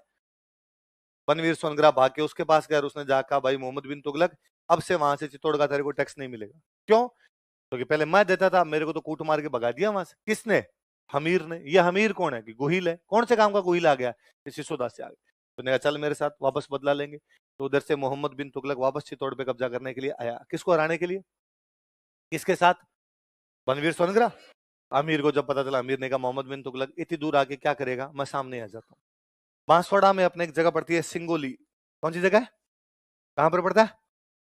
अमीर सामने चला के जाता है, वहां सिंगोली जाता है, मोहम्मद बिन तुगलक को हरा के भगा देता है। इसका मतलब चित्तौड़ वापस अब शक्तिशाली हो रहा है, दिल्ली वालों को वापस यहाँ पे हरा रहा है। तो सिंगोली के युद्ध में हमीर ने किसको हरा दिया। इसका मतलब दिल्ली वालों की तरफ से अब किसी भी प्रकार का कोई भी खतरा। देखो, सिंगोली के युद्ध में, इन बैटल ऑफ सिंगोली, खूब सारी है, एक मध्य प्रदेश में, गुजरात में, ये बांसवाड़ा। देखो, सिंगोली के युद्ध में, इन बैटल ऑफ सिंगोली, एक नाम के खूब सारे गांव है, उदयपुर 10 एक है भारत में, है क्या। हाँ। तो वो दिल्ली से थोड़ी जरूरी है, दिल्ली से है, वो मालवा की तरफ बैठा होगा, उधर से आ गया। वो ये थोड़ी है कि वहीं दिल्ली से उसने कहा पहले मैं दिल्ली जाऊंगा फिर चलूंगा इधर, धीरे धीरे। लिखो, सिंगोली के युद्ध में, in battle of Singoli, Hammir ने मोहम्मद बिन तुगलक को हराया था। वो तो दिल्ली का सुल्तान है, इसलिए अपने दिल्ली दिल्ली बार बार बोल रहे हैं। हमीर ने मोहम्मद बिन तुगलक को हराया था। हमीर डिफीटेड मोहम्मद बिन तुगलक। हमीर ने मोहम्मद बिन तुगलक को हराया था। हमीर डिफीटेड मोहम्मद बिन तुगलक। हमीर ने किसको हराया था, मोहम्मद बिन तुगलक। लोगों ने कहा अरे यार हमीर क्या जोरदार आदमी है, गजब मेहनत कर रहा है, पहले चित्तौड़ छीन लिया, अब दिल्ली वालों में किसको हरा के भेज दिया, मोहम्मद बिन। तुम यार खूब मेहनत करो। उसने कहा नहीं साहब, मैं कौन हूं करवाने वाला, ये सब बरवड़ी माता की कृपा से हो रहा है। कौन सी माता की कृपा से? वो ये मानता था एक करवाने वाली जो भी माता जी, वो माता जी कौन सी है? तो उसने चित्तौड़ में किसका मंदिर बनवाया? देखो, उसने चित्तौड़ में बरवड़ी माता का मंदिर बनवाया। इसने चित्तौड़ में बरवड़ी माता का मंदिर बनाया। ही बिल्ट बरवड़ी माता टेम्पल एट चित्तौड़। चित्तौड़ में बरवड़ी माता का मंदिर बनवाया। ही बिल्ट बरवड़ी माता टेम्पल एट चित्तौड़। चित्तौड़ में कौन सी माता जी का मंदिर बनवाया? नीचे एक लाइन लिखो यहीं पर, फिर मैं समझा दूंगा। लिखो, यह मेवाड़ के गोहिल वंश की इष्ट देवी है।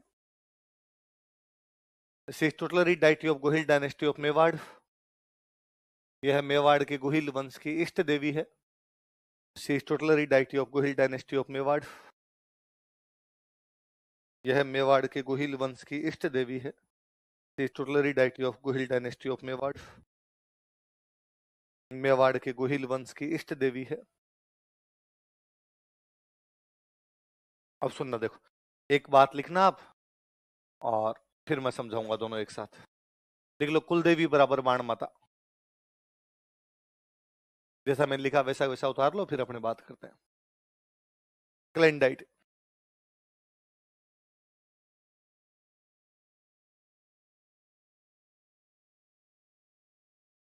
बॉक्स में बंद कर लो इनको अलग से।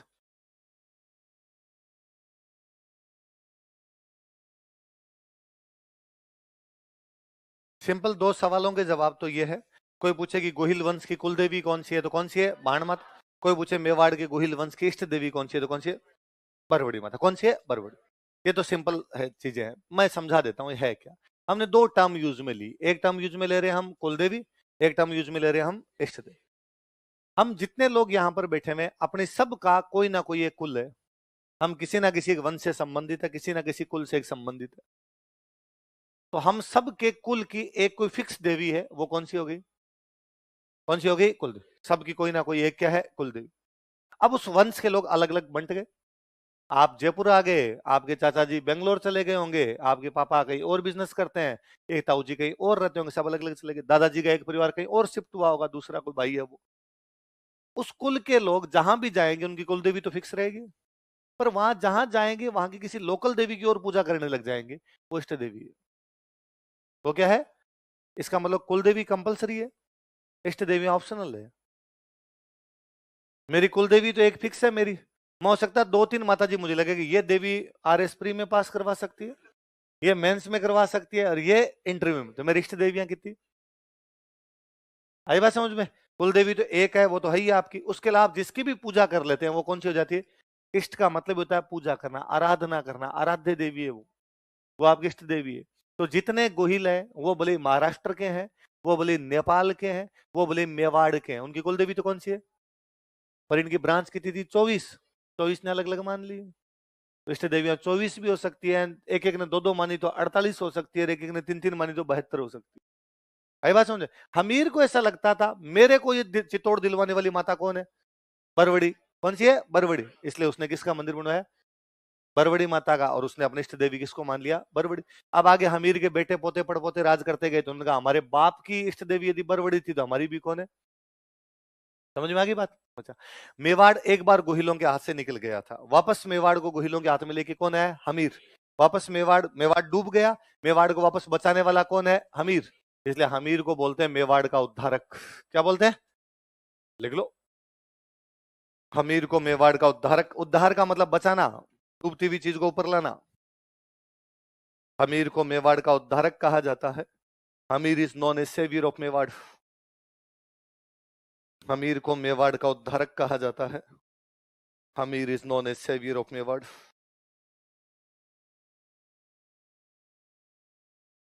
हमीर को मेवाड़ का क्या कहा जाता है? उद्धार। अब लिखो उपाधियां, क्या क्या उपाधियां थी हमीर की? टाइटल्स। मैं जैसा लिखूं वैसा एक बार उतार ले, फिर अपने बात कर लेंगे।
उतार लिया। एक एक आप पोस्टमार्टम करते हैं। तो सबसे पहले क्या लिखा हुआ है, पहले उधर वाला वाक्य बोलो केवल। विषम घाटी पंचानन, क्या लिखा हुआ है? अब कोई सिंपल क्वेश्चन तो ये है, विषम घाटी पंचानन मेवाड़ के कौन से राजा को कहा जाता है? हमीर। किसे कहा जाता है? अब एक एक शब्द देखते हैं। तीन शब्द है, विषम घाटी पंचानन। विषम का मतलब होता है कठिन, विषम का मतलब कॉम्प्लिकेटेड, कठिन, टफ जो भी होता है। घाटी का मतलब होता है युद्ध, घाटी का मतलब हल्दी घाटी, हल्दी घाटी युद्ध भी पढ़ते हो आप, तो घाटी का मतलब क्या है? युद्ध। विषम का मतलब कठिन, विषम का मतलब कॉम्प्लिकेटेड टफ, घाटी का मतलब युद्ध, पंचानन का मतलब था शीर्ष, पंचानन का मतलब लोयन, वह जो कठिन युद्ध में शेर के समान लड़ता है, वह जो टफ वॉर में लोयन की तरह लड़ता है, उसको क्या कहा जाता है? विषम घाटी पंचानन। क्या कहा जाता है? पंचानन का मतलब क्या होता है? घाटी का मतलब, विषम का मतलब कठिन युद्ध में शेर के समान लड़े, उसे क्या कह सकते हैं हम? विषम घाटी। आगे हम पढ़ेंगे हमीर वाली इस पीढ़ी में मेवाड़ में एक राजा होंगे, उन राजा का नाम है कुंभा। क्या नाम है? कुंभा ने किला बनवाया, कुंभलगढ़। कौन सा बनवाया? राजा कोई महल माड़िया किला मंदिर दरगाह बनवाएगा, उनके बाहर क्या लगवाएगा? अभिलेख। ऐसे अभिलेख जिनमें राजाओं की प्रशंसा क्या होती है। तो कुंभा बाहर क्या लगवा रहा है? कुंभलगढ़ प्रशस्ति। कुंभा अपनी तारीफ करवाएगा तो बाप दादाओं की भी करवाएगा। और कुंभा कहता है भाई साहब हम उस हमीर के वंशज हैं जो क्या था? विषम घाटी, जो जितना कठिन युद्ध होता उसमें उतना ही भयंकर शेर की तरह लड़ता था, वो घबराता, कठिनाइयों से घबराने वाला बंदा नहीं था, इसलिए हमीर को क्या कहा गया? कौन सी प्रशस्ति में? भले बड़ी बात। उसी कुंभा ने एक बुक लिखी थी, उस बुक का नाम है रसिक प्रिया। क्या नाम है? कोई राइटर बुक लिखेगा, इंट्रोडक्शन देगा, कुंभा लिखता मैं कुंभा जिसने बुक लिखी है, बुक का नाम क्या है? रसिक। फिर वो कहता है अरे तुम मुझे जानते हो कि नहीं जानते, मेरे परदादा जी का नाम हमीर था और वो क्या थे? तो हमीर की उपाधि क्या हो गई? ऐसा कौन सी किताब में लिखा हुआ है? कोई पूछेगा हमीर को वीर राजा कौन सी पुस्तक में लिखा गया है, या हमीर को रसिक प्रिया में क्या लिखा गया है, हमीर को कुंभलगढ़ प्रशस्ति में क्या कहा गया है? फिर अपने राजस्थान में एक इतिहासकार हुआ, उसका नाम है जेम्स टोड। क्या नाम था? अंग्रेजों का इतिहासकार था, अपने यहाँ पर बैठ के हिस्ट्री लिख के गया, तो जेम्स टोड है। जेम्स टोड कहता है भाई साहब वो प्रबल हिंदू था। क्या था? हिंदुओं में प्रबल पराक्रमी राजा था, पावरफुल राजा था, फॉर्मिडेबल था, जिसको कोई भी हरा नहीं सका। जैसे जेम्स टोड ने उसको क्या कहा? तो मेवाड़ के कौन से राजा को जेम्स टोड ने प्रबल हिंदू कहा था? हमीर को कुंभलगढ़ प्रशस्ति में क्या कहा गया है? हमीर को वीर राजा कहां लिखा गया? याद रह जाएगी बातें, क्या क्या उपाधि हुई बताओ। देखो, विषम घाटी पंचानन, विषम घाटी पंचानन कहां लिखा हुआ है? वीर राजा कहां लिखा हुआ है? प्रबल हिंदू किसने लिखा? हमीर कौन से गांव से गया था? अब एक थोड़ी छोटी सी बात और सुन लो, फिर अपने पढ़ेंगे। इस सिसोदा गांव की स्थापना करने वाला बंदा था, उसका नाम था राहब। क्या नाम था? नीचे एक लाइन लिखो, फिर मैं थोड़ा सा एक बात और बताऊं। नीचे अलग से एक लाइन लिखो, लिखो राहब ने सिसोदा गांव की स्थापना की थी। राहब फाउंडेड विलेज नेम्ड सिसोदा। राहब ने सिसोदा गांव की स्थापना की थी। राहब founded village named Sisoda.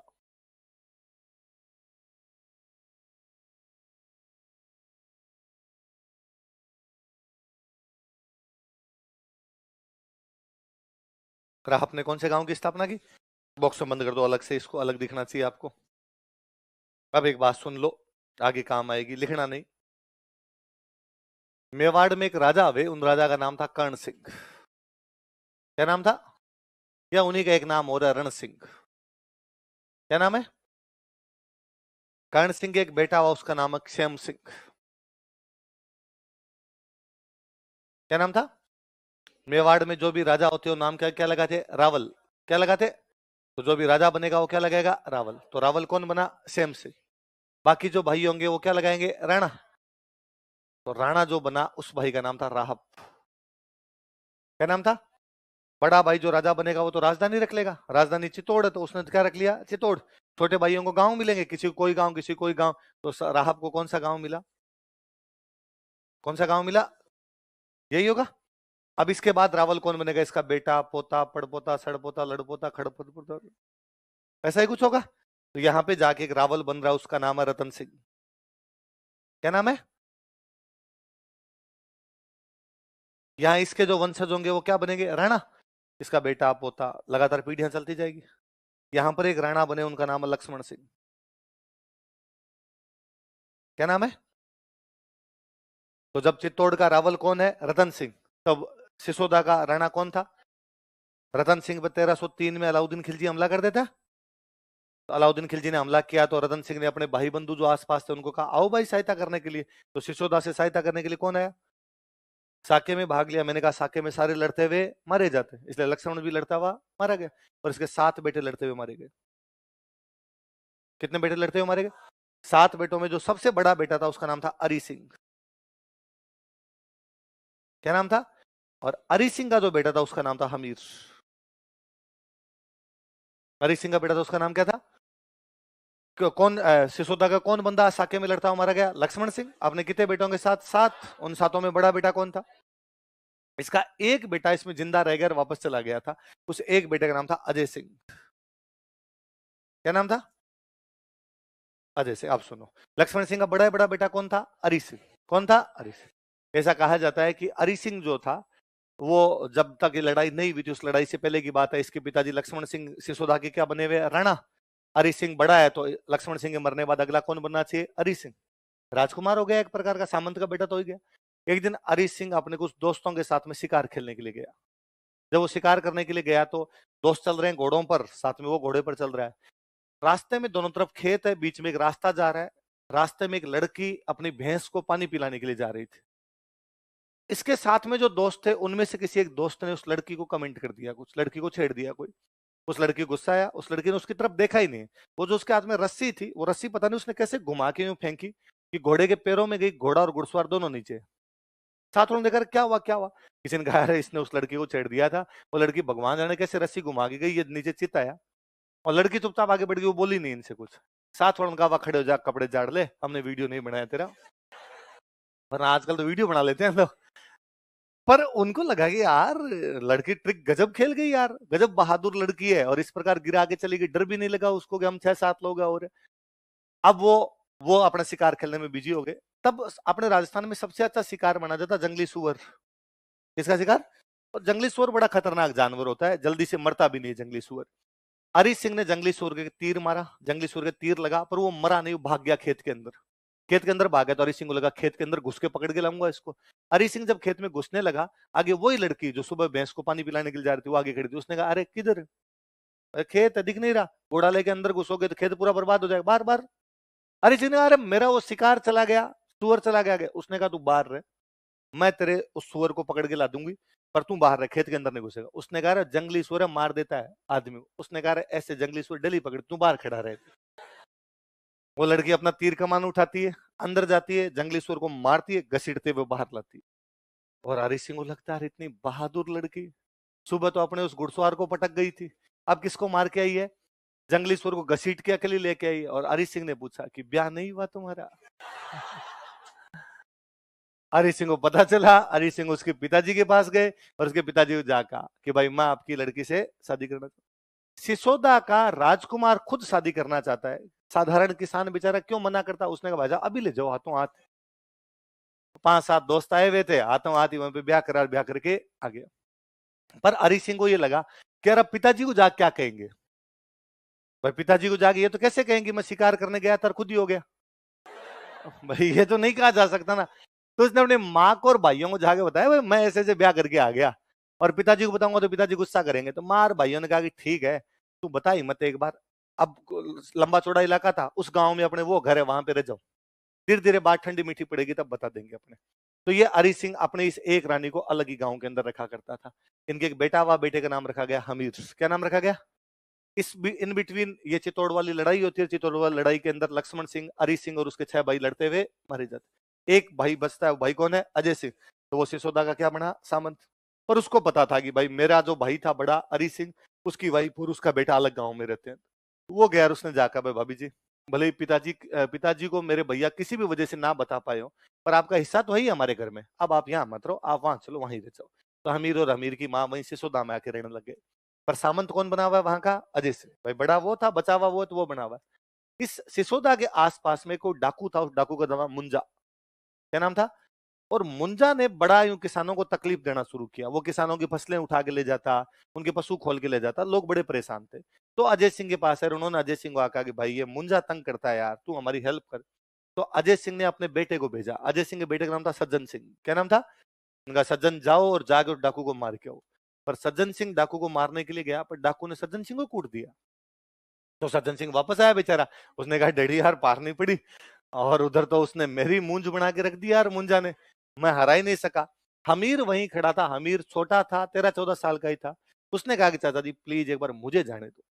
Ajay Singh ने कहा यार तू अभी बच्चा है, पहले कभी गया भी नहीं किसी युद्ध के अंदर, तेरे को यार यूं भेजने का जी नहीं करता मेरा, कि तेरी माँ कहेगी कि भाई इसके पिताजी नहीं, इसलिए चाचा हर कहीं भेज देता है इसको। अमीर ने कहा चाचा जी इतनी चिंता मत करो, पहले इस्तेमाल करो। हमीर गया, हमीर मुंजा बालेचा का सिर काट के लाता है, वो जो डाकू था उसको मार के आता है। और अजय सिंह ने कहा ऐसे आवाज मेरे चीते, तेरे में तेरे पिताजी के गुण है, तेरे पिताजी भी इतने ही बहादुर थे, मैं तो वैसे भी इस सीट पर इसलिए बैठा हुआ हूं क्योंकि तुम छोटे थे, बाकी हिसाब तो तेरे पिताजी का है। भाई यदि लड़ाई ना होती तो लक्ष्मण सिंह के बाद कौन बनता? अरिजीत सिंह। अरिजीत सिंह के बाद कौन बनता? हमीर। तो अजय सिंह ने अपने भतीजे को बना दिया। तो उसने सिसोदा किसको दे दिया? हमीर को। यही हमीर बाद के अंदर बनवीर सोनग्रा को हराता है, बनवीर सोनग्रा को हरा चित्तौड़ पे क्या कर लेता है? कब्जा।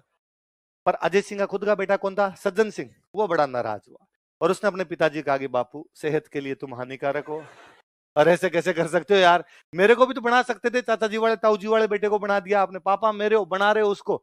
सज्जन सिंह नाराज हुआ, सज्जन सिंह नाराज होकर चला गया महाराष्ट्र। कहां चला गया? सिसोदा से कहां चला गया?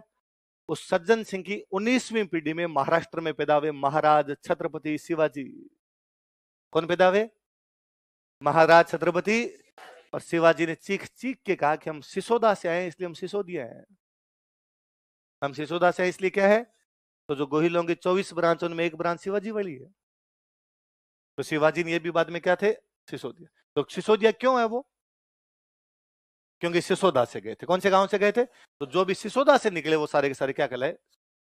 पहले पड़ गई बात। हमीर के बाद मेवाड़ में जीते राजा बनेंगे, नाम क्या की क्या लगाएंगे? राणा।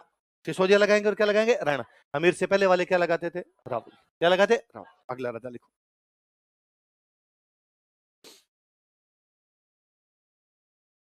क्योंकि आगे आप इंडियन हिस्ट्री पढ़ोगे तो आप लिखो वहां पढ़ोगे कि शिवाजी ने खुद को सिसोदिया कहा, फिर आपको लगेगा यार सिसोदिया तो वही है जो सिसोदा से गए थे, ये क्यों कह रहा है? तो वो ध्यान रखना आपने।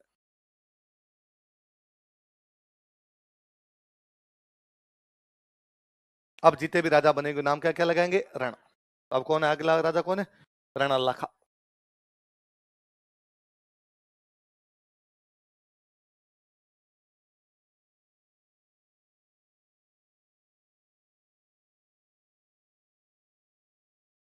कौन है राजा?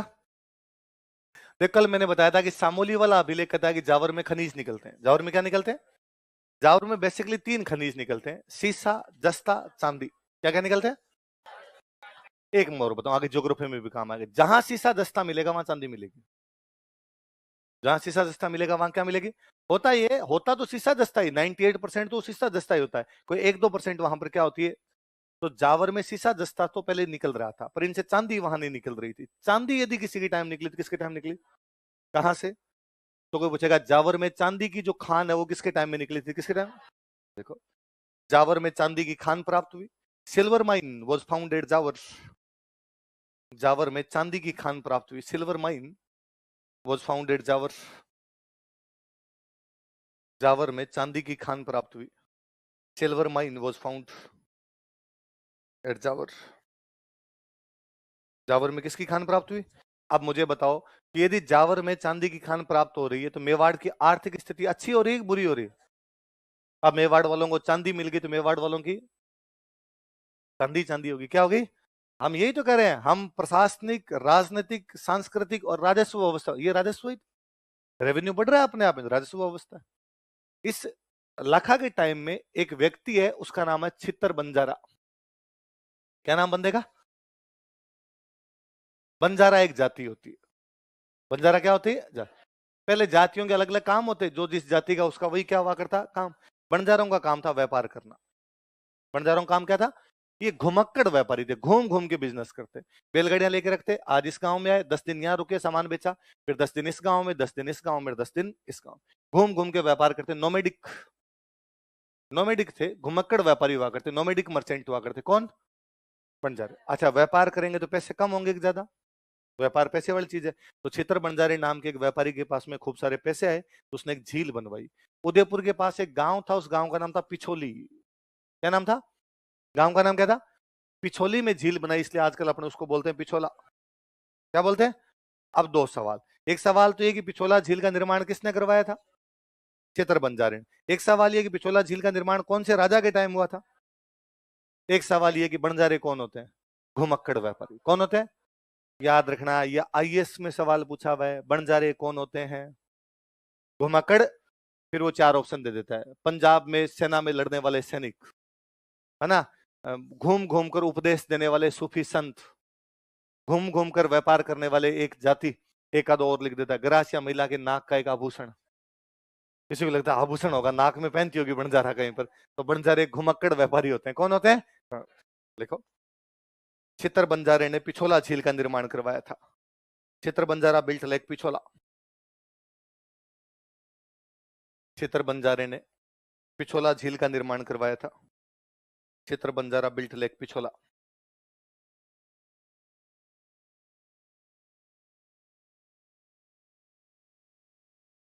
पिछोला झील का निर्माण करवाया था, बिल्ट लेक पिछोला। कोष्टक में लिख लो, घुमक्कड़ व्यापारी, नोमेडिक मर्चेंट, नोमेडिक मर्चेंट, घुमक्कड़ व्यापारी। बंजारे कौन होते हैं? घुमक्कड़ व्यापारी। मैं बताऊं, आज भी है ना पश्चिमी राजस्थान में, तो मेरे को याद है गांव में छुट्टियां जब हुआ करती तो सुबह खेलने के लिए जाते, या सुबह दोस्तों के साथ इधर उधर जाते, और शाम तक पूरे दिन घूमते रहते। शाम को मम्मी कहती बिणजारो है क्या, सारा दिन घूमता रहता, तू कोई बंजारा थोड़ी है। इसका मतलब बंजारों का काम क्या था?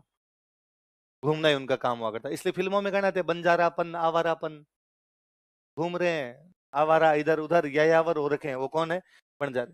तो बंजारे कौन होते हैं? घुमक्कड़ व्यापारी। तो एक बंजारा, उसका नाम क्या है? छितर, और उसने क्या बनवा दी? झील। कौन सी झील? उदयपुर में पड़ती है अब तो पिछोला झील अपना। इस पिछोला झील के पास में एक चबूतरा बना हुआ, उसको बोलते हैं नटनी का चबूतरा। क्या बोलते हैं? आप लिख लो, फिर मैं समझाता हूं। इस झील के पास नटनी का चबूतरा बना हुआ है। Natni ka Chabutra is located near this lake. इस झील के पास नटनी का चबूतरा बना हुआ है। Natni ka Chabutra is located near this lake. इस झील के पास नटनी का चबूतरा बना हुआ है। Natni ka Chabutra is located near this lake.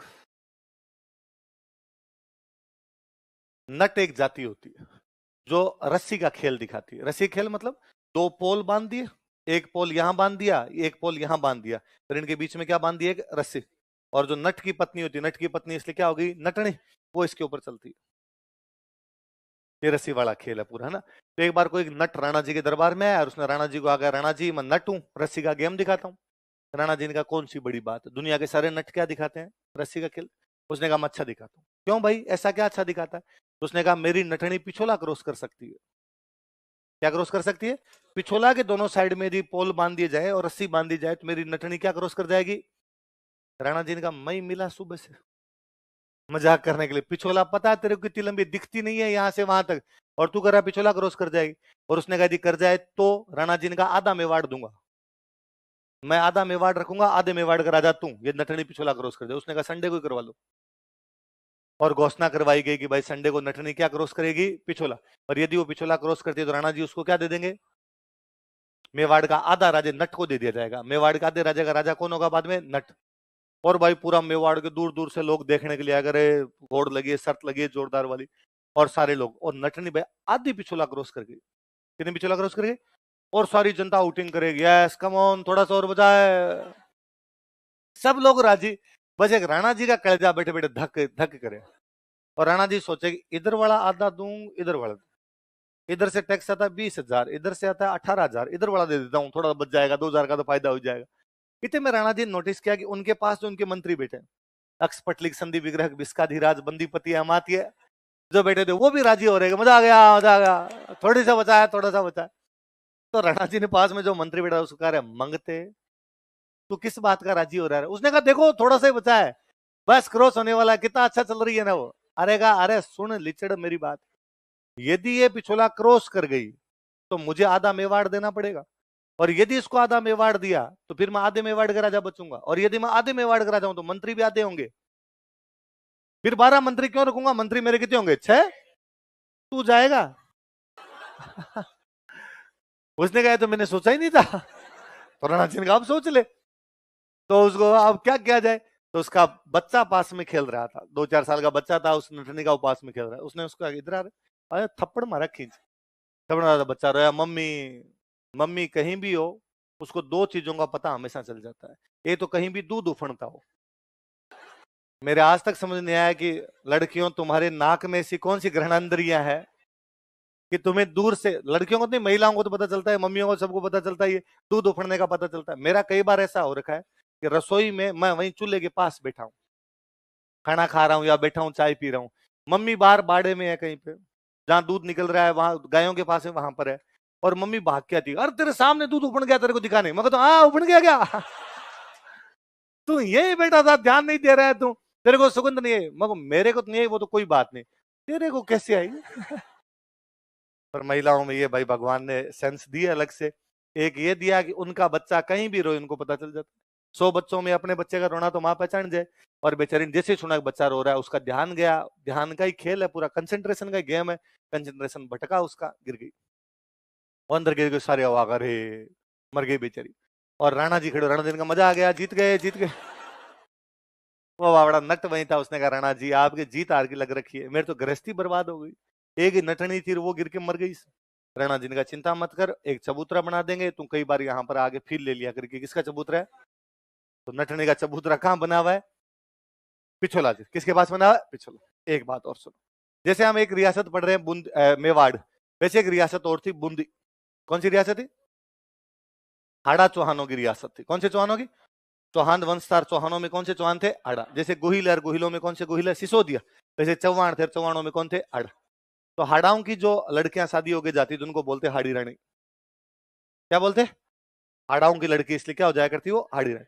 तो लाखा जी को एक हाड़ी रानी से ब्याह करके गए। ब्याह होने के कुछ 2-4 दिन बाद में लाखा जी एक बार उस रानी के पास महल में बैठ के खाना खा रहे थे, तो लाखा जी ने यूं ही स्वाभाविक रूप से पूछा कि मन लग गया तुम्हारा? रानी ने कहा हाँ। तो भी तुम यूं उदास उदास सी रहती हो, और प्लीज यदि मन नहीं लगे तो घूम के आना, बाहर निकलना, अंदर ही अंदर क्या महल में बैठी रहती हो? नौकरों को नौकरानियों को लेके जाना, बाहर चित्तौड़ देखे ना, बहुत सुंदर हमारा चित्तौड़, तुम देखोगी तुम्हारा मन लग जाएगा। उसने कहा नहीं नहीं देख लिया मैंने। कैसा लगा? देख लिया तो? मैंने कहा ठीक है।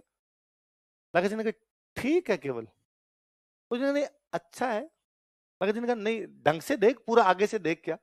उसने कहा ना अच्छा है वैसे तो, पर बूंदी जैसा नहीं है। क्योंकि खुद कहां की थी, और महिलाओं को पीहर से अच्छा कुछ ही नहीं लगे, पीर की चिड़कली चौकी लगे। और उसने कहा बूंदी अच्छा है, और लाखा जी खाना खा रहे थे, जैसे ही उसने कहा बूंदी अच्छा, लाखा जी का हाथ में बीच में रह गया। लाखा जी ने कहा ये रिपीट करना लाइन। उसने कहा अरे बूंदी बहुत अच्छा है, और आप इस बार आओ, पिछली बार तो आप शादी में आए तो दूल्हा तो कहाँ घूमने जाए, इस बार आओ मैं दिखाऊंगा, बूंदी बूंदी है। लाखा जी ने कहा चित्तौड़ से अच्छा है। तो उसको लगा कि नाराज हो रहा है बंदा। उसने कहा ना ना ऐसी कोई बात नहीं, खाना खाओ, आप खाना खाओ। लाखा जी ने खाने की बात नहीं, पहले ये बता चित्तौड़ अच्छा है बूंदी अच्छा? उसने कहा नहीं चित्तौड़ भी अच्छा है। लाखा जी ने कहा सीरियसली बता, चित्तौड़ अच्छा है या बूंदी अच्छा है? उसने कहा बूंदी। लाखा जी ने हाथ धोए बाहर आए, सेनापति को बुलाया, ऑर्डर दिया कि बूंदी पर आक्रमण करेंगे। इस दुनिया में चित्तौड़ से अच्छा किला नहीं है, और यदि रानी का कहना है कि चित्तौड़ से अच्छा क्या है? बूंदी, तो गिरा दिया जाए, चित्तौड़ अच्छा रहना चाहिए। मंत्री संतरी भाग के, उन्होंने कहा लाखा जी क्या कर रहे हो यार, 3 दिन पहले वहां पे तोरण मार के आए थे, आज वहां जाके अपने तलवारें मारेंगे, कितने बुरे लगेंगे, लोग कहेंगे कि ठीक जवाई है, तीसरे दिन लड़ने के लिए आ गए आप। लाखा जी ने कहा मैंने सौगन खाई है कि जब तक बूंदी के किले को गिराया नहीं जाएगा, मैं अन्न और जल ग्रहण। उस रानी को बुला के लगे, डाकी को क्या कह दिया तूने? रानी आई, रानी ने आकर अब मैं आपसे मजाक भी नहीं कर सकती क्या?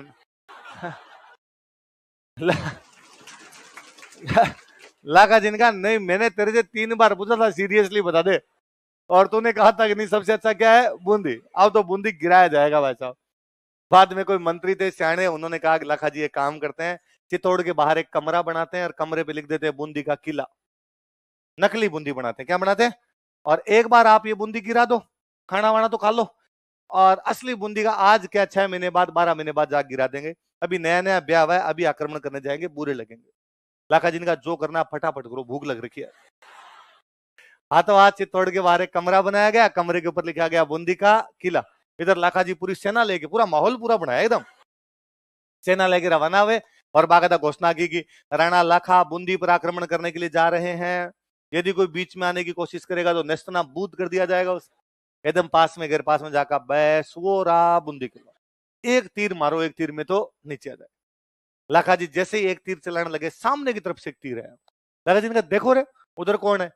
अभी भी अपने देखो एक रिवाज होता है कि जैसे मान लो अपने घर में बहन की शादी है, तो बहन जब विदाई होकर जाती है तो अपने परिवार का एक कोई पुरुष भी साथ में जाता है, भाई भतीजा चाचा कोई ना कोई जाता है, वह बहन के साथ में बर जाता है। तो ये हाड़ी रानी जब शादी होके आई थी तो इसका एक 15 साल का भाई साथ में आया था, उसका नाम था कुंभाहाड़ा। क्या नाम था? सैनिक उधर गए, उधर जाके वो देखा कि वो कुंभाहाड़ा उधर खड़ा खड़ा तीर चला रहा है, उस कुंभाहाड़ा को पकड़ के लाए। अलाका जी का यहाँ बड़ा साड़ा है, ये चला रहा है उधर तीर। उसने कहा छोड़ो छोड़ो पहले एक बात बताओ, ये मैंने सुना है कि यार तुमने ये जो कमरा बनाया ये कोई नकली बूंदी बनाई है? कहा यार साइड में आजा, लाखा जी को कसम पूरी करने दे एक बार। उसने कहा नहीं, जब तक एक एक हाड़ा जिंदा है, बूंदी भले ही असली हो भले ही नकली, बूंदी नहीं गिरेगी। मेरे आंखों के सामने तुम ये कैसे कर सकते हो कि बूंदी गिरा दी? तुम तो अभी इस नकली बूंदी गिरा के जश्न और मनाओगे और तुम बातें और करोगे बूंदी गिरा दी। अपने से आज सहन हो कल सहन हो, पहले उस लड़के को मारना पड़ा फिर बूंदी गिराएगी। जब नकली बूंदी के लिए हाड़ाओं ने अपना बलिदान दे दिया तो असली बूंदी जीतने के लिए तो कई लड़ाइयां करनी पड़ेगी। नकली गढ़ दिदो नहीं बिना घोर घमसान, सिर टूटिया बिन किम फिरन असली गढ़ पर आन। असली किला जीतने के लिए तो कई सर कटवाने पड़ जाएंगे, तब जाके असली किले पे कब्जा होगा। नकली बूंदी की रक्षा किसने की? देखो, कुंभाहाड़ा नकली बूंदी की रक्षा करते हुए मारा गया था। Kumbha Hada died while protecting fake Bundi. Kumbha Hada नकली बूंदी की रक्षा करते हुए मारा गया था। Kumbha Hada died while protecting fake Bundi. Kumbha Hada नकली बूंदी की रक्षा करते हुए मारा गया था। Kumbha Hada died while protecting fake Bundi. नकली बूंदी की रक्षा करते हुए मारा। कल पढ़ेंगे बाकी।